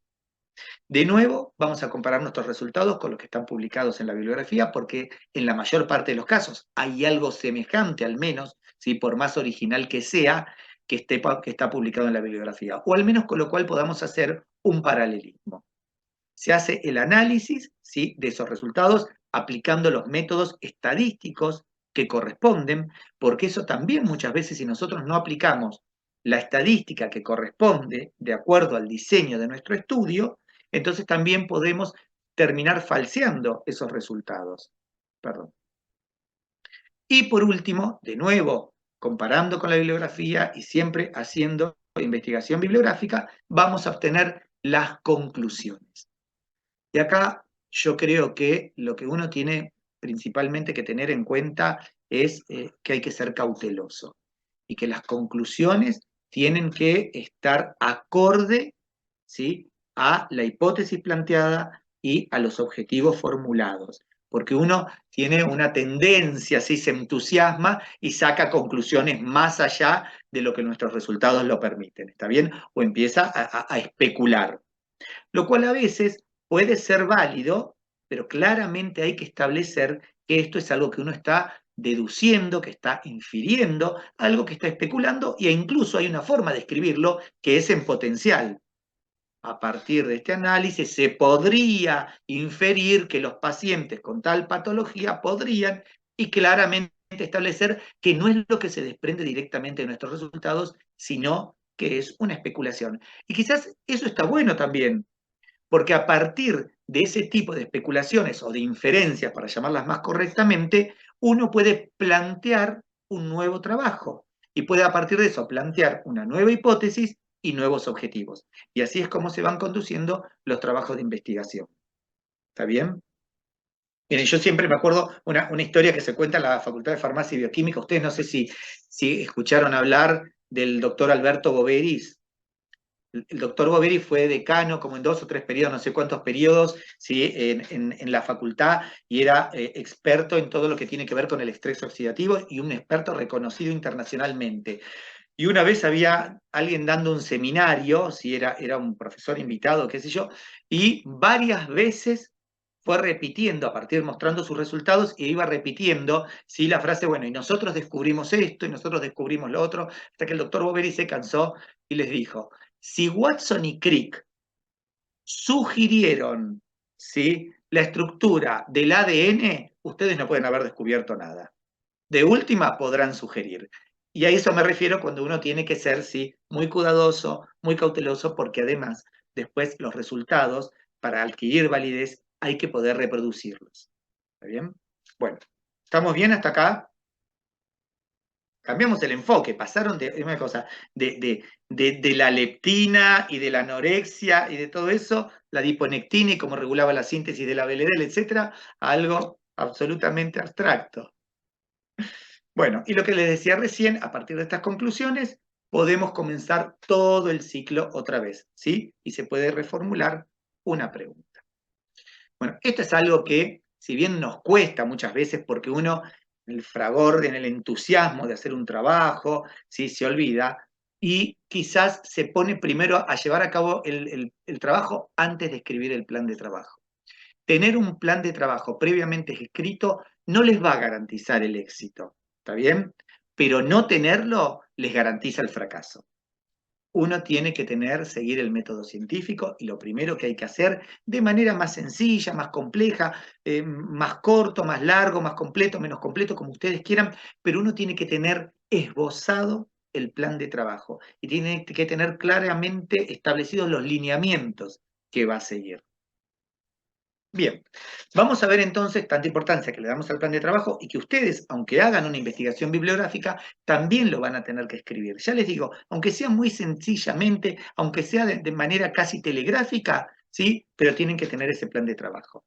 Vamos a ver cuáles son, ¿sí? las distintas partes del plan de trabajo. Bueno, en primer lugar tenemos el título y, si fuera necesario, un subtítulo. Obviamente tenemos que saber sobre qué vamos a estar hablando. Es importante, ahora vamos a ver algunos aspectos, que el título sea concreto, sea conciso, sea claro, sea un reflejo de la investigación que nosotros queremos llevar a cabo. ¿Está bien? A veces con un título alcanza, a veces hay que ponerle un subtítulo, a veces lo podemos dividir con 2 puntos, como quieran, para que sea claro. Y según cuál sea el destino de este plan de trabajo, también a veces hay que hacerlo atractivo. Y esto es válido tanto para el plan de trabajo como después para la tesina que ustedes quieran hacer, tesina de carrera de especialización, tesis doctoral o para una publicación. ¿Bien? A veces, además de que sea conciso, de que sea claro, de que se entienda, ¿sí? De que refleje la investigación que ustedes van a hacer, también tiene que ser atractivo. Tengan en cuenta que el título tiene que ser accesible a, digamos, cualquier par de ustedes, aun si no tiene el grado de especialización, ¿sí? Que ustedes tienen. Entonces tengan cuidado con la utilización, por ejemplo, de abreviaturas en el título. ¿Está bien? Hay algunas abreviaturas que son universalmente utilizadas, ¿sí? Y que es muy frecuente su empleo y todos la conocen, y bueno, entonces eso se podría utilizar. Pero tengan cuidado con otras, porque si no ya es una traba para el que quiere acceder a este plan de trabajo o el que les tiene que evaluar el plan de trabajo. Porque piensen que siempre un plan de trabajo, lo mismo que la tesina y lo mismo que una publicación, va a tener que pasar por una evaluación. Entonces, sí, hay que ser claro. Bueno, una vez que tenemos que ese título, que puede estar dividido con 2 puntos, puede tener un subtítulo, vamos a tener que hacer mención de los investigadores. Ya sea que hay un único investigador, ¿sí? O que hay un grupo de investigadores, y en general hay que dejar claro cuáles son los roles que cada uno de los participantes va a tener en este plan de trabajo, en esta investigación. ¿Está bien? Y al menos tiene que estar claramente identificado quién es el investigador principal o el director del trabajo, porque en última instancia es el que es el responsable de llevarlo a cabo. Se establece claramente, también hay que poner cuál es el lugar de trabajo, con toda precisión. Tiene que haber un resumen. Hay a veces que hay algunas ocasiones en las cuales los planes de trabajo no piden el resumen, puede ser optativo, pero en general es muy útil, porque quien lo tiene que leer, quien lo tiene que evaluar, ¿sí? De manera muy rápida y muy sencilla, puede tener un primer acercamiento y puede tener una idea global. Con lo cual, eso lo que va a hacer es que le va a facilitar la lectura. Lo mismo que ustedes hacen cuando agarran un artículo científico y lo leen. Seguramente primero leen el abstract. Bueno, incluso después quizás si no les interesa, no leen más que el resumen, si les interesa siguen leyendo, pero al menos ya están preparados, ¿sí? Para lo que van a encontrar. Y esto ya facilita la lectura y consecuentemente la comprensión. Bueno, hay una introducción siempre donde van a tener los distintos antecedentes bibliográficos, por eso siempre conectado a todo el proceso de desarrollo del plan de trabajo tiene que haber búsquedas bibliográficas y estas búsquedas bibliográficas tienen que estar actualizadas. Ustedes saben que hay una forma rápida cuando un evaluador, ¿sí? Quiere mirar un plan de trabajo o incluso una tesis, algo que quiera hacer una evaluación muy rápida. Bueno, lo primero que va a leer, obviamente, el título, va a leer el resumen, va a leer el último párrafo de la introducción o de los antecedentes, y ahora van a ver por qué. Van a leer el último párrafo de la conclusión y va a mirar que haya citas bibliográficas actualizadas. Después profundizarán el resto, pero esto ya le da un panorama general, ¿sí? De ese escrito, ya sea plan de trabajo, tesina, tesis o publicación. ¿Está bien? Con lo cual, esos antecedentes bibliográficos tienen que estar actualizados, ¿sí? Hasta el momento de que lo están escribiendo. Y esto es importante para ustedes. No sé cuándo lo llevarán a cabo, lo tienen que presentar a fines del año que viene, está bien, pero si hoy tuviésemos que mandar una publicación, ¿sí? Casi seguro debería haber ya alguna referencia bibliográfica del año 2023. O sea que tiene que estar actualizado hasta ese grado. ¿Está bien? Bueno, habrá temas que quizás son mucho más originales y bueno, quizás no haya publicaciones tan recientes y es válido, pero ustedes se tienen que asegurar que esto sea así. Bien, después tenemos que tener el planteo de la dificultad o problema, ¿sí? La justificación del trabajo. Se elabora, como dijimos antes, una hipótesis, los objetivos, y vamos a tener objetivo general y objetivos específicos. Bien, algunos aspectos que tenemos que ir, me dejan un segundito, perdón, que voy a ocultar la barra. Ahí está. Bueno, ¿estamos bien hasta acá? ¿Todo en orden? Bueno, algunos aspectos importantes, aunque los tengamos medio sueltos, pero que tienen que ir reteniendo. En relación a los pacientes, si es que ustedes van a hacer un estudio clínico, ya sea observacional o experimental, ya sea bibliográfico o, como decíamos recién, experimental, si tienen que tener en cuenta el tamaño de la muestra, o sea, la cantidad de pacientes a incluir. Porque muchas veces, si ustedes no tienen el número necesario de pacientes, puede ser que cuando hacen la estadística no obtengan diferencias significativas en algún parámetro al comparar, por ejemplo, dos poblaciones o al comparar antes y después de algún tipo de intervención, y que eso no se deba a que esa intervención no esté causando el efecto o no se deba a que las dos poblaciones no sean diferentes, sino que el tamaño de muestra, el número de pacientes que ustedes involucraron en el estudio no es suficiente para evidenciar esas diferencias. También hay que establecer muy claramente cuáles son los criterios de inclusión y de exclusión, porque si esto no está bien seleccionado, también puede invalidar nuestros resultados. Bueno, vamos a tener definidos de antemano en este plan de trabajo los métodos de tratamiento y medición de las variables a evaluar. Hay que definir claramente qué tipo de diseño vamos a tener, cómo vamos a registrar y almacenar los datos, o sea, los resultados que vamos a ir teniendo, y tenemos que tener contemplado de antemano los distintos aspectos estadísticos. Saber cuáles son las variables que nosotros vamos a evaluar, ¿sí?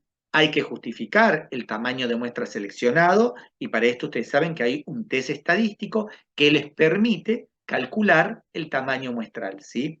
Eso obviamente se realiza para cada uno de los parámetros que ustedes van a estar midiendo. Y si no, como uno en general en un trabajo puede ser que mida muchos parámetros, al menos lo va a hacer para los parámetros que están representando el objetivo principal del trabajo.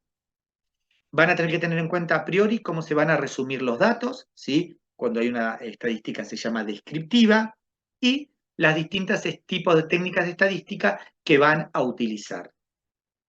Por ejemplo, si ustedes están comparando dos poblaciones diferentes, entonces quizás tengan que hacer test de diferencias de medias para muestras independientes, porque quizás están comparando distintos parámetros en una población de pacientes diabéticos tipo 2 con controles sanos. Bueno, esas dos poblaciones son independientes entre sí. Entonces, los métodos estadísticos son independientes. Pero si ustedes lo que están evaluando es antes y después de una intervención, por ejemplo, de tratamiento con levotiroxina, es el mismo individuo que lo evalúan antes de recibir el tratamiento y después de recibir el tratamiento. Esos hay test estadísticos que es para muestras pareadas, ¿sí? Porque es el mismo individuo el que están evaluando antes y después. Confundir el tipo de test estadístico que tenemos que utilizar nos puede llevar a obtener, ¿sí?, resultados erróneos y a sacar conclusiones equivocadas.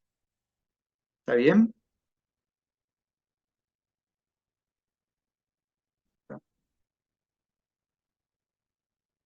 Bien.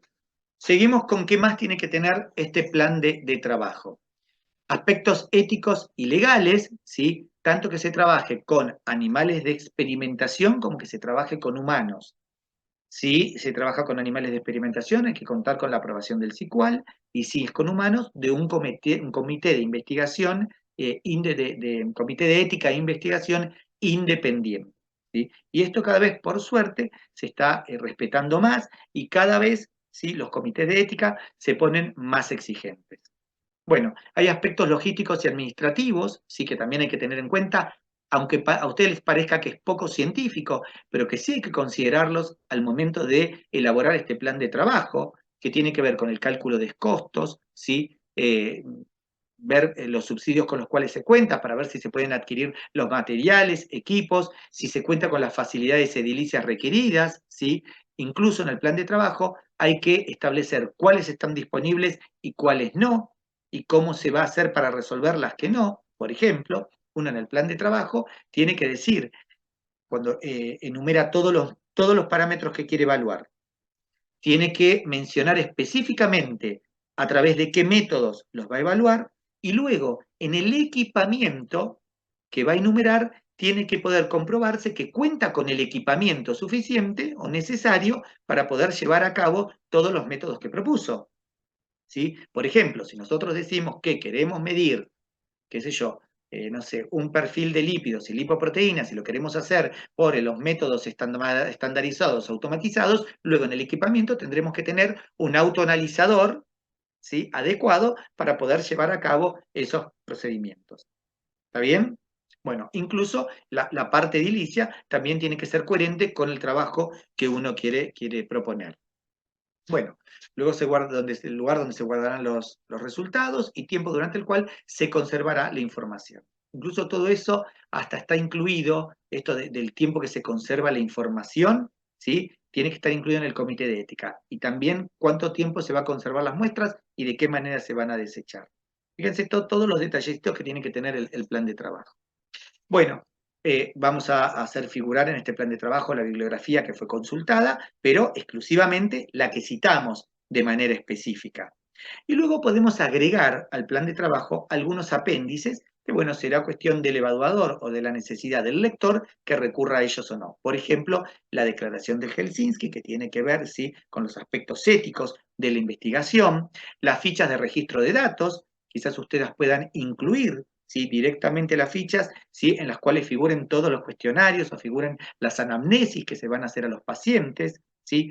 ¿Cuál es la información que se va a presentar al paciente? ¿Sí? El formulario de consentimiento informado que hay que proporcionarle al paciente y que él lo tiene que firmar, los criterios diagnósticos, una planilla de valores de referencia, también, bueno, distintos apéndices que podemos, ¿sí?, agregar y que quizás no lo incluimos directamente en el plan de trabajo para hacer que la lectura de ese plan de trabajo sea más ágil, ¿sí? Porque si no incluimos todo esto directamente en el plan de trabajo, quizás se hace muy pesado y uno se termina perdiendo.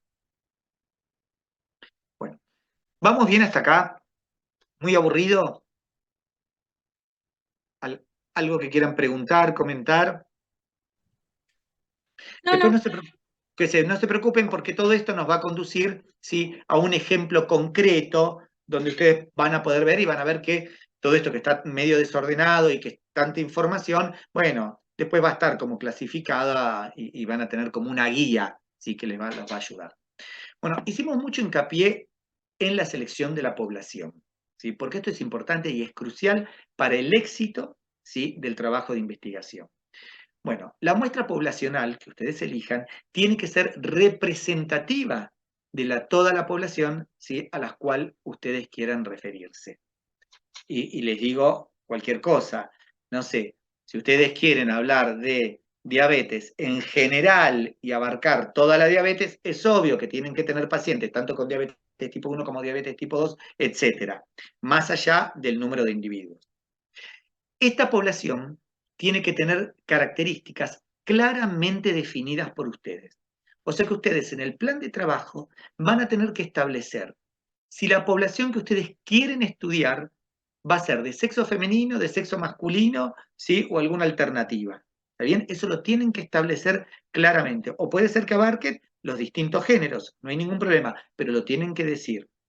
Tienen que establecer la edad, ¿sí? que va a tener la población, al menos no una edad exacta, pero sí un rango. A veces no es necesario ponerlo ¿sí? en números, pero uno tiene que decir que este estudio se va a realizar en población adulta. En general, cuando hablamos de niños o de adolescentes, sí que hay que especificarlo un poco más. Y si hablamos de adultos mayores, en una de esas alcanza con decir a partir de tal edad. ¿Está bien? Pero hay que hacer referencia a este aspecto. Claramente definido el estado de salud o de enfermedad, ¿sí? Por ejemplo, el tiempo de evolución de la enfermedad, cómo está definida esa enfermedad, en general recurriendo a consensos internacionales o autores muy aceptados porque se los reconoce como expertos o referentes en el tema. Y si no, lo tienen que dar con detalles. ¿A qué me refiero? Se van a estudiar pacientes diabéticos de tipo 2, ¿sí? diagnosticados de acuerdo a los criterios de la Asociación Americana de Diabetes. Y ahí tendrán que incluir la cita, ¿sí? donde están publicadas ¿sí? las guías de la Asociación Americana de Diabetes. Si no tienen en la definición de la patología, no tienen una guía, no tienen un consenso, que en general lo ideal es que sea internacional, bueno, y ustedes lo quieren definir, lo podrán definir. Bueno, se van a estudiar pacientes que presenten niveles de GH comprendidos entre tanto y tal, ¿sí? Lo pueden definir, lo pueden establecer. Pero lo que no puede dejar de estar es claramente ¿sí? indicado. Con lo cual tenemos que ser claros con todo de qué manera se hace el diagnóstico de los pacientes. También hay que ser muy cuidadoso cuando hacemos estudios de corte, de comparación de una población con patología con controles, cuando uno dice controles sanos, ¿sí? Y hay que ver claramente cómo definimos a esa población de controles sanos y qué estudios hicimos para definir que son realmente sanos.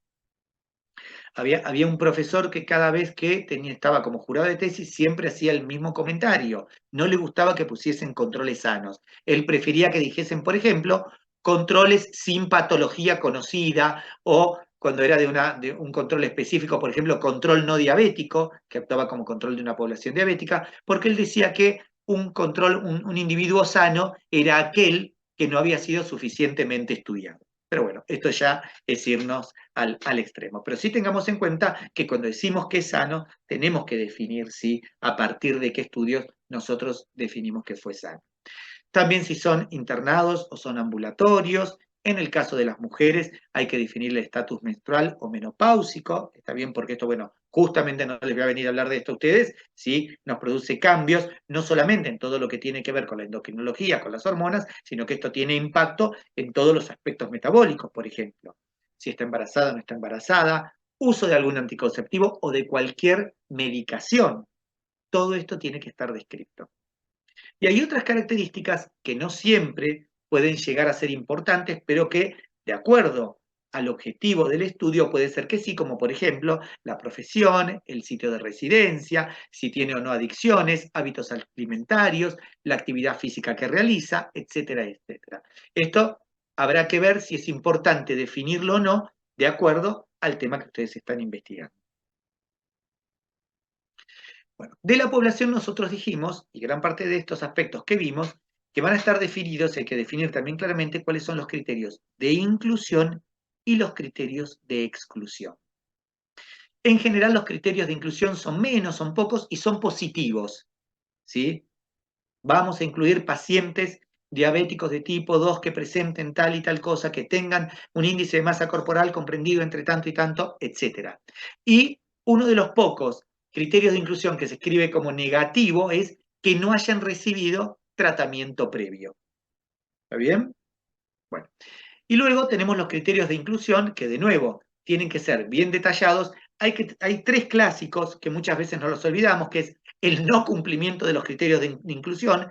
El hecho de que el paciente no cumpla con todos los criterios de inclusión ya constituye eso un criterio de exclusión. Que tenga incapacidad por el motivo que sea de dar el consentimiento informado, y acá vamos ¿sí? al aspecto ético, que hay que respetarlo ¿sí? Estrictamente, y nosotros para poder llevar a cabo una investigación, un estudio experimental, tenemos que tener ¿sí? el consentimiento informado firmado por cada uno de los pacientes. En el caso de los niños, además también tienen que dar el asentimiento, tienen que asentir. Bueno, por ejemplo, también otro aspecto puede ser si hay hipersensibilidad a las drogas. Y después todos los criterios de exclusión que ustedes quieran mencionar. Por ejemplo, como criterios de exclusión podrían ser, si ustedes están estudiando pacientes con hipotiroidismo subclínico en comparación con controles sanos, ustedes podrán decir que como criterio de exclusión, todos aquellos pacientes que presenten alguna otra patología endocrina como SER, y las mencionan todas las que quieren. ¿Está bien? Pacientes dentro de pacientes que estén recibiendo tratamiento de tal y cual tipo, etc. Bueno, ¿vamos bien? ¿Sí? Bueno, aplicación de las conclusiones del trabajo va a depender claramente de la selección de la población. Por eso les digo que es tan importante esto, porque fíjense cómo nos vamos desde el principio hasta el final. Tiene un impacto directo en las conclusiones. Y con respecto a las limitaciones, hay que tener en cuenta que los ensayos clínicos controlados suelen excluir pacientes con otras enfermedades con mayor riesgo de efectos adversos o que reciben otros tratamientos. Bien. Vamos a decir algo con respecto a los estudios experimentales, ¿sí? Cuando tenemos un estudio experimental, hay un experimento, lo que se suele hacer es, se aplica un estímulo o tratamiento para obtener una respuesta, ¿sí? Del tipo que sea ese estímulo o tratamiento, no necesariamente farmacológico, con el fin de contrastar una hipótesis. Y a partir de esto definimos lo que es una unidad experimental. Este es el elemento mínimo que recibe el tratamiento y que va a producir una respuesta. ¿A qué llamaríamos una unidad experimental? Por ejemplo, puede ser un individuo, ya sea ese individuo un animal de experimentación o un humano, o puede ser también un grupo de individuos que nosotros estemos estudiando, ¿sí? Un pueblo, una ciudad, habitantes de una región, una población con ciertas características, y que para nosotros esa será la unidad, porque vamos a estudiar a la población que vive en una determinada región, por ejemplo, una población de individuos que viven a nivel del mar con otros que viven en la altura, por ejemplo. Entonces esas son nuestras unidades experimentales. Bueno, ¿qué es el diseño que tanta importancia le damos dentro del plan de trabajo? Es un conjunto de reglas destinados a seleccionar pacientes, es establecer las condiciones de recolección de los datos para analizarlas y responder al problema, ¿sí? Que nos habíamos planteado. Bueno, ¿cuáles son las condiciones fundamentales de los diseños? Hay que asignar al azar las unidades experimentales, ¿sí? La replicación es un aspecto muy importante. Cada experimento debe ser aplicado a más de una unidad experimental, porque si no, eso no es válido, porque todos sabemos que existen variaciones individuales, ¿sí? Variaciones entre los distintos individuos, variaciones entre las distintas unidades experimentales. Cuanto mayor sea el número, más preciso, ¿sí? Eso es algo muy importante, ¿está bien? Y más inferencias vamos a poder sacar. Lo que pasa es que esto es muchas veces una limitación, porque muchas veces por distintos motivos nos es muy difícil llevar a cabo un estudio en poblaciones muy grandes. Y por eso nos da una envidia tremenda cuando nosotros leemos publicaciones, ¿sí? De trabajos hechos en el exterior, donde vemos que juntaron, qué sé yo, 140, bueno, no voy a decir una cifra tan grande, pero que juntaron, qué sé yo, 2.000 pacientes con acromegalia. Decimos, ¿cómo hicieron a juntar? Bueno, porque hicieron un estudio multicéntrico, se asociaron entre laboratorios de un montón de países y lo juntaron. Y nosotros quizás con suerte llegamos a juntar 30 pacientes con acromegalia. ¿Está bien? Bueno, pero por eso cuanto mayor es el N, más son las inferencias que podemos sacar. Pasamos algo, así no los voy aburriendo, ¿sí? Pero siempre tenemos que tener el número de pacientes suficientes para encontrar diferencias significativas. Acuérdense que habíamos dicho que había un método estadístico para calcular el tamaño muestral, o sea, el N que nosotros necesitamos de pacientes para poder obtener diferencias significativas para cada una de las variables que vamos planteando. Bueno, ¿cómo son los tipos de diseño? ¿Sí? Los criterios para la clasificación de los diseños tienen en cuenta los objetivos del proyecto, que pueden ser exploratorios, los cuales evalúan la factibilidad de la investigación, descriptivos, por ejemplo, frecuencia o prevalencia de una enfermedad, explicativo, ¿sí? Que evalúan causas o factores de riesgo de una enfermedad, o analítico, ¿sí? Que evalúa la relación causa-efecto. El abordaje estadístico, lo que habíamos mencionado, si va a haber cuantificación, correlación, comparación. La relación temporal entre la recolección de datos y la formulación del problema, ¿sí?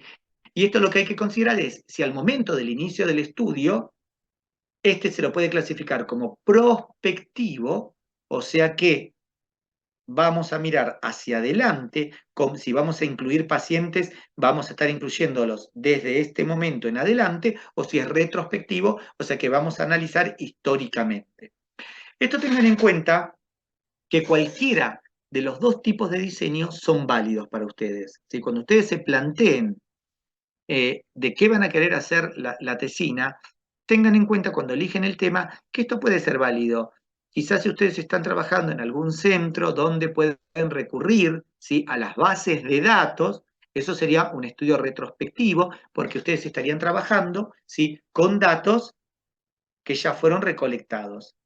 Y esto también es válido. Entonces esto quizás les permite no hacer solamente una tesina bibliográfica nada más, sino que puede ser una tesina, ¿sí?, donde ustedes hagan un diseño experimental, ¿sí?, u observacional, pero para no tener que hacer una selección de pacientes de manera prospectiva, lo pueden hacer retrospectivo. Obviamente que van a tener que tener todos los componentes que hablamos del plan de trabajo, porque ustedes igual van a tener que definir su población, igual van a tener que establecer cuáles son los criterios de inclusión y los de exclusión, etcétera, etcétera. Eso también lo van a tener que hacer.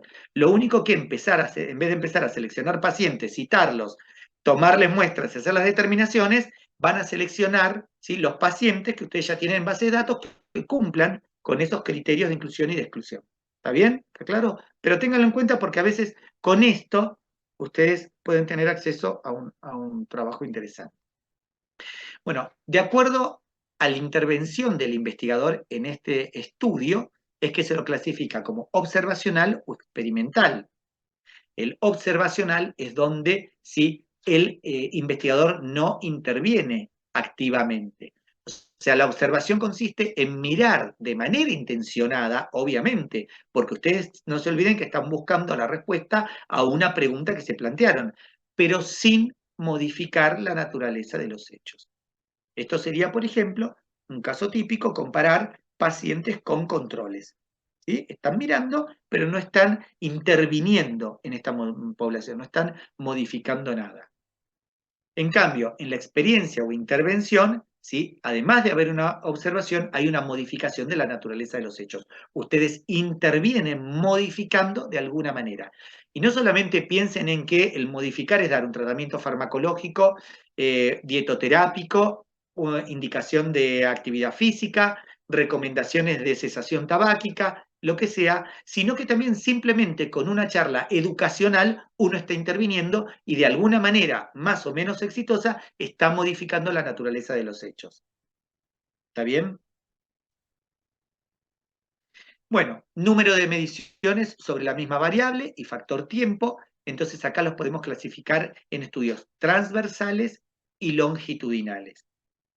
Transversal es cuando la variable se mide por única vez en un cierto lapso de tiempo. Este, de nuevo, es el típico caso de la comparación entre pacientes y controles.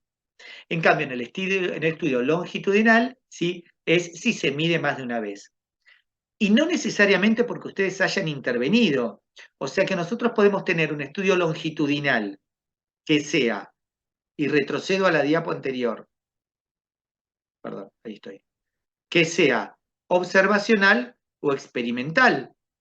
Porque ustedes, si es transversal, claramente dijimos, es el típico caso pacientes versus controles. Comparan las dos poblaciones, sí, y la variable se mide por única vez en un lapso de tiempo.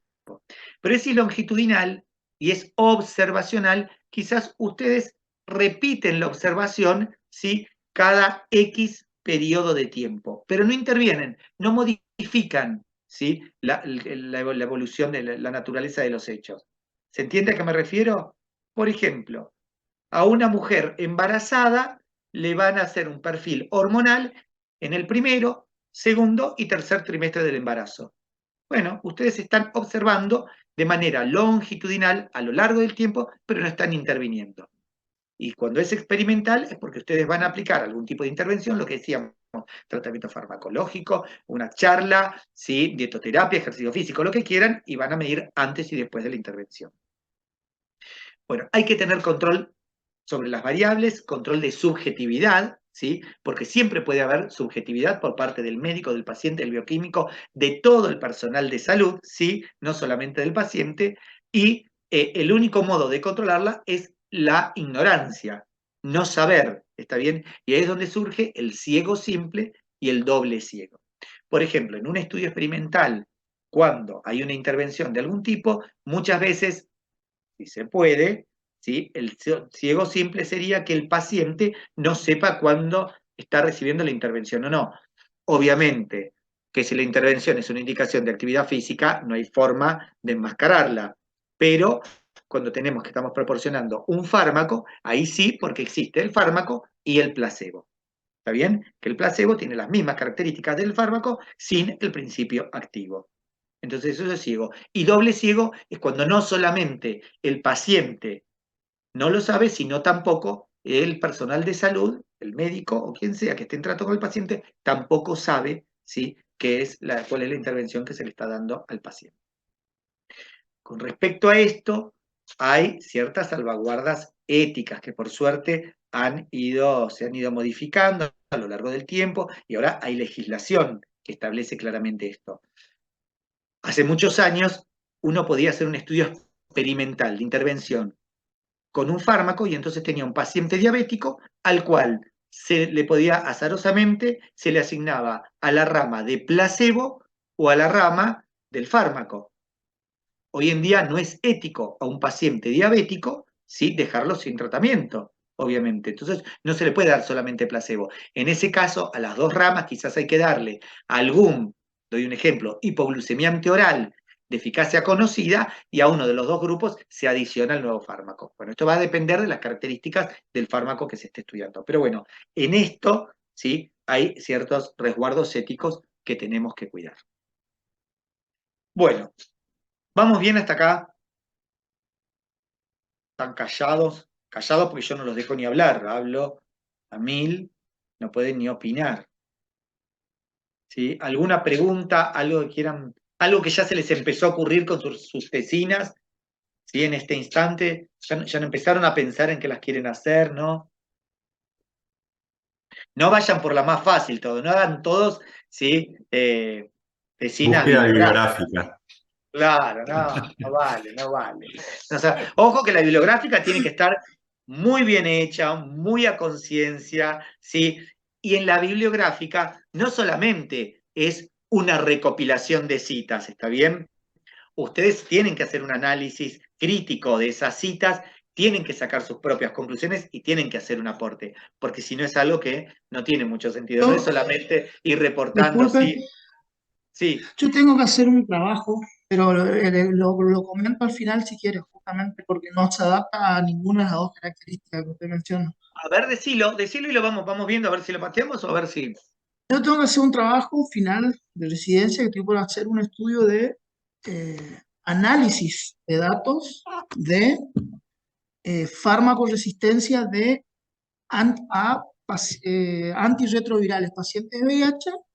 Y yo lo que estoy por hacer es utilizar la base de datos del Sistema Nacional de Vigilancia y analizar esos datos. Es decir, ese sería un estudio de prevalencia, digamos, de resistencia a antirretrovirales. La población ya está definida porque son pacientes VIH que están bajo cobertura del programa, porque nosotros no tenemos acceso a esa información de los que están en obras sociales, por ejemplo. Y la pregunta mía es, si en esos casos es necesario, por ejemplo, usted mencionó muy importante el tema de la edad.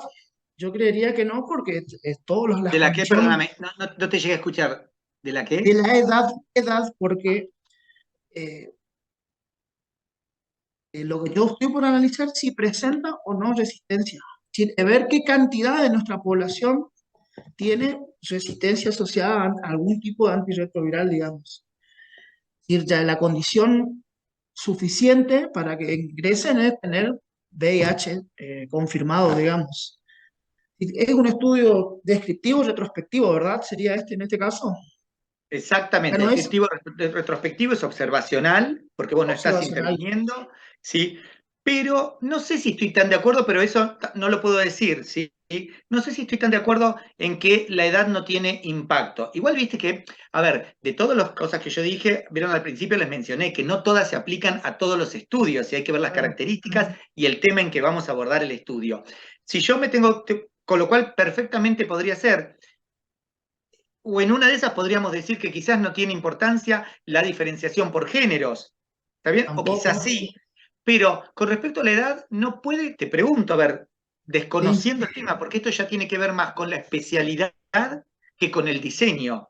Yo soy especialista en Claro. lípidos, relacionado algo con la parte de lípidos, te lo hubiese respondido con mayor autoridad, pero digo, no puedes tener que ver que ese desarrollo de resistencia por distintos motivos aparezcan más frecuentemente en un individuo adulto, ¿sí? O adulto mayor, a ver, o al revés, que un individuo adulto presente más resistencia por su exposición previa a otros fármacos a lo largo de la vida que en niños. Y lo que pasa es que ahí tengo que redireccionar el título. A ver, Yo quiero saber fundamental. prevalencia, únicamente quiero saber qué cantidad de personas tienen resistencia y si esa resistencia es adquirida durante el tratamiento o ya concebida con la infección, Bien, digamos. Esas a son las ver, dos cosas que está quiero bueno, a ver, analizar. si alguien quiere tener un aporte, me parece bárbaro, pero está bueno porque quizás la prevalencia, ¿sí? de individuos resistentes no es lo mismo si en tu población vos tenés un predominio de gente de edad media, de adultos, o de niños o de adultos mayores. Quizás por el deterioro de distintos aspectos de salud en los adultos mayores se da menos. La verdad que, a ver, ya te No, digo, por en desconocer. realidad la población pediátrica inicia un tratamiento distinto, eso desde luego que sí. No, no es el mismo tratamiento que un adulto. Eso se Bueno, va modificando a medida que va avanzando la edad del paciente, se le hace un cambio de tratamiento, luego un infectólogo pediátrico, pero en ese sentido yo quiero saber, si yo ya defino el tratamiento pediátrico, quiero saber qué resistencia, qué cantidad de personas presentan resistencia y si es adquirida o ya fue bueno, transmitida. está bien. Pero vos ahí estás teniendo en cuenta entonces, vos, si la pregunta era relacionada con la edad, vos fíjate como vos mismo ya ahí estás dividiendo a la población de acuerdo a edad y sí estás Sí, teniendo en cuenta la edad, porque ya en teniendo, principio ya separaste a los niños, ¿sí? De la sí, población adulta.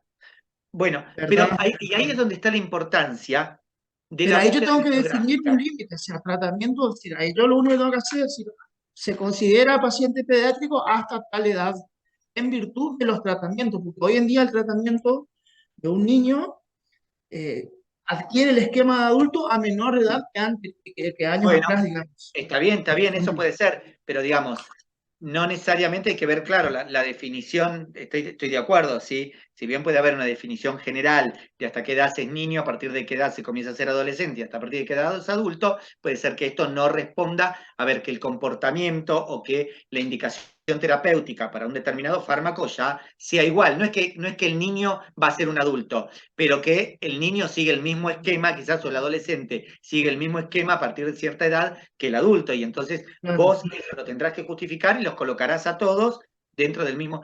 Pero bueno, a ver, y ahí está la importancia de la búsqueda bibliográfica, y es donde seguramente, a ver, vos tendrías que buscar si hay algún impacto de la edad o hay algo reportado, ¿sí? En algún trabajo que te muestre que hay distinta prevalencia de la resistencia a determinados fármacos de acuerdo a la edad.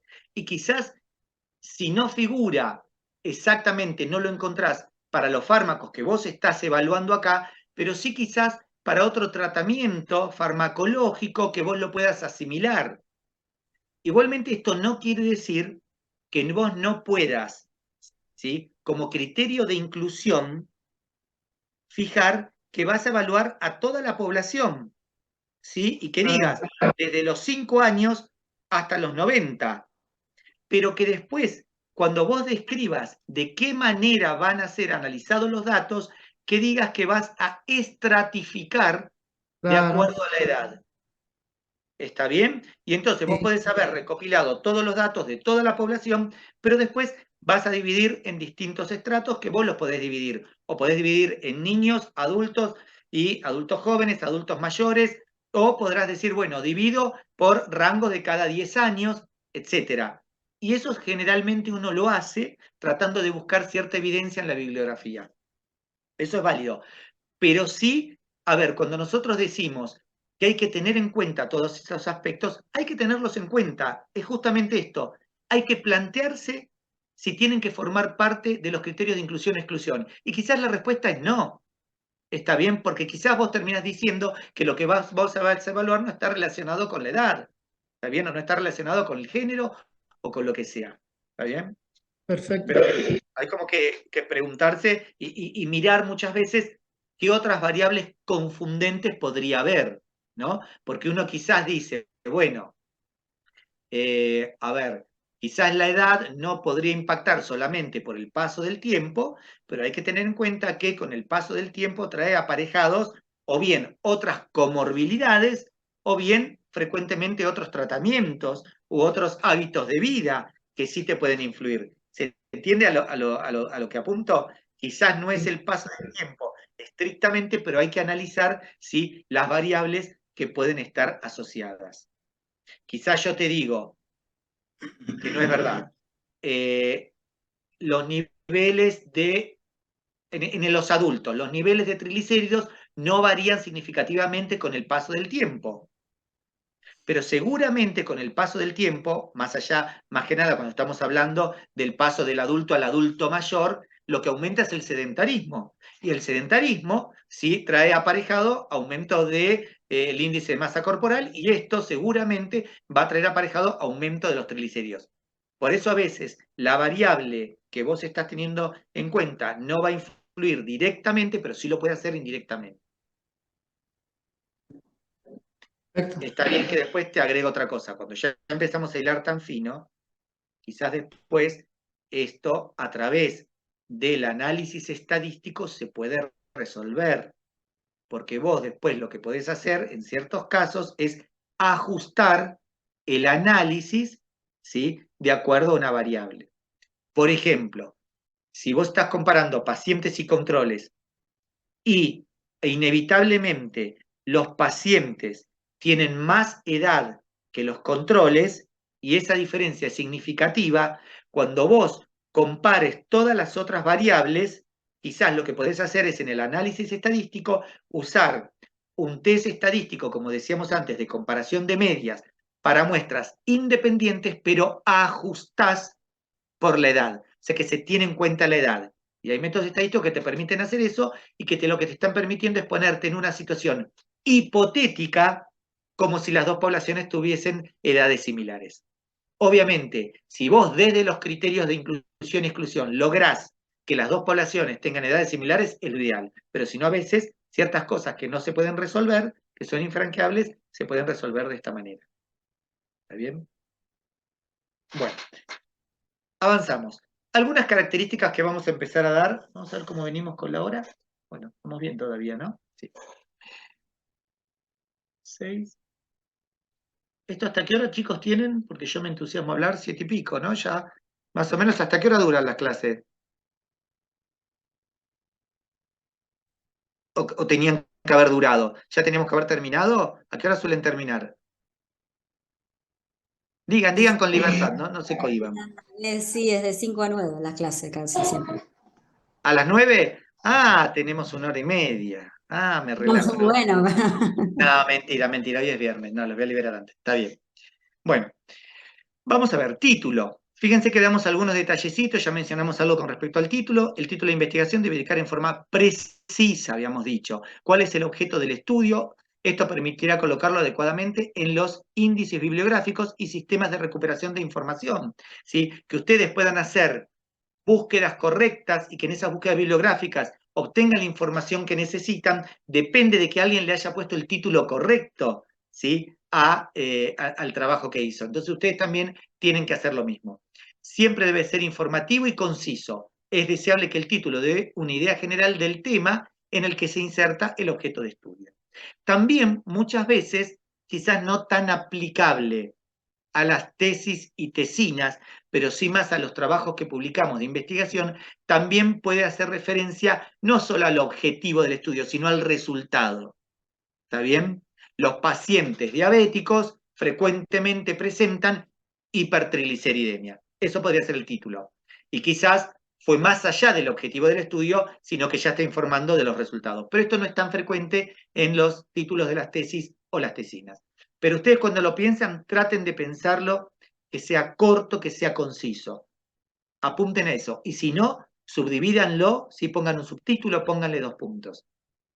No se olviden, en castellano tendemos a hablar largo, construimos oraciones largas y eso hace más difícil la comprensión. Porque digo en castellano, cuando ustedes lean los papers van a ver en inglés, ¿sí?, que son siempre frases más cortitas.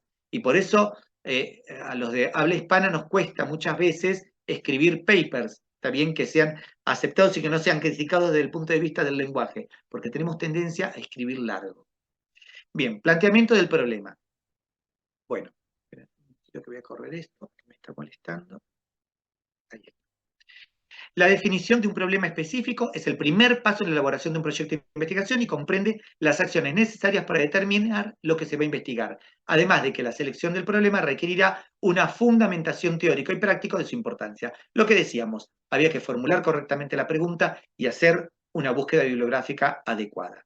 De la definición clara y precisa del problema depende la definición adecuada de las estrategias para abordarlo. El planteamiento del problema de investigación debe abarcar los siguientes aspectos: formulación o enunciado del problema, delimitación o alcance del problema. La formulación del problema debe consistir en una presentación clara del mismo con afirmaciones breves, esto mismo que estamos diciendo. Y en la delimitación del problema deberán considerarse los límites conceptuales, temporales, espaciales y disciplinarios. ¿Sí? Muchas cosas de las que venimos hablando. Bien, parte importante que mencionamos, los objetivos. Una vez que seleccionamos y definimos el problema a investigar, hay que proceder a la formulación de los objetivos de la investigación, en los cuales se responde a la pregunta de cuál es la finalidad del proyecto. Exige definir qué es lo que se quiere lograr a través de la investigación. Se deberán incluir tanto los propósitos de orden muy amplios, que era lo que yo les decía, siempre tenemos objetivos generales, puede haber un objetivo general cuando este es muy amplio, o puede en una sola frase, uno puede incluir más de un objetivo general. Normalmente no tenemos muchos objetivos generales, 2, 3 como mucho, ¿sí? Y estos en general se escriben en una sola frase, o si es imprescindible, se pueden escribir en 2 frases. Hay que tratar de que no sea más que esto. ¿Está bien? Pero luego tenemos los objetivos que son más dirigidos, los más específicos o particulares. Y ahí sí podemos tener una cantidad bastante mayor. Cada objetivo deberá consistir en un enunciado claro y preciso de las metas que se persiguen. El enunciado de un objetivo debe excluir el mayor número de interpretaciones posibles del propósito a lograr.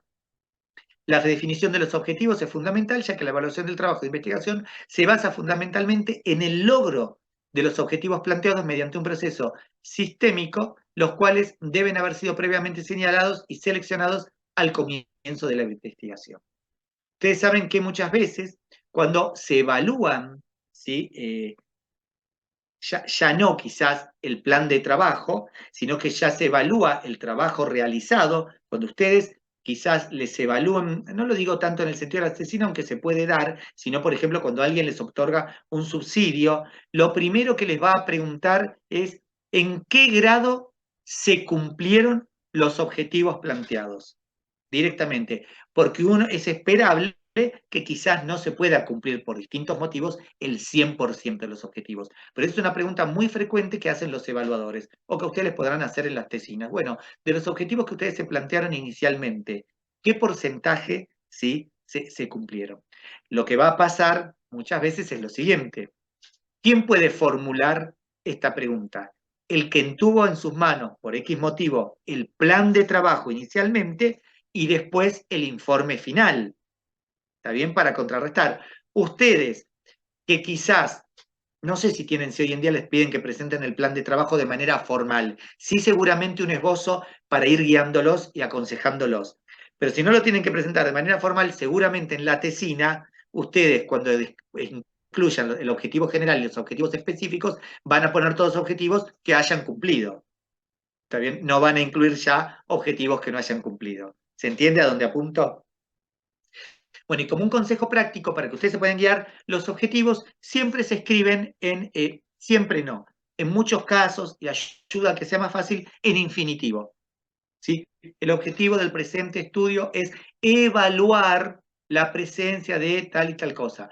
Recién el compañero que hizo la mención del estudio, el objetivo del estudio de él era ¿sí? evaluar o analizar la prevalencia de resistencia a determinado tratamiento. Y así cada uno de los objetivos, evaluar, determinar, medir, analizar, ¿está bien? Comparar.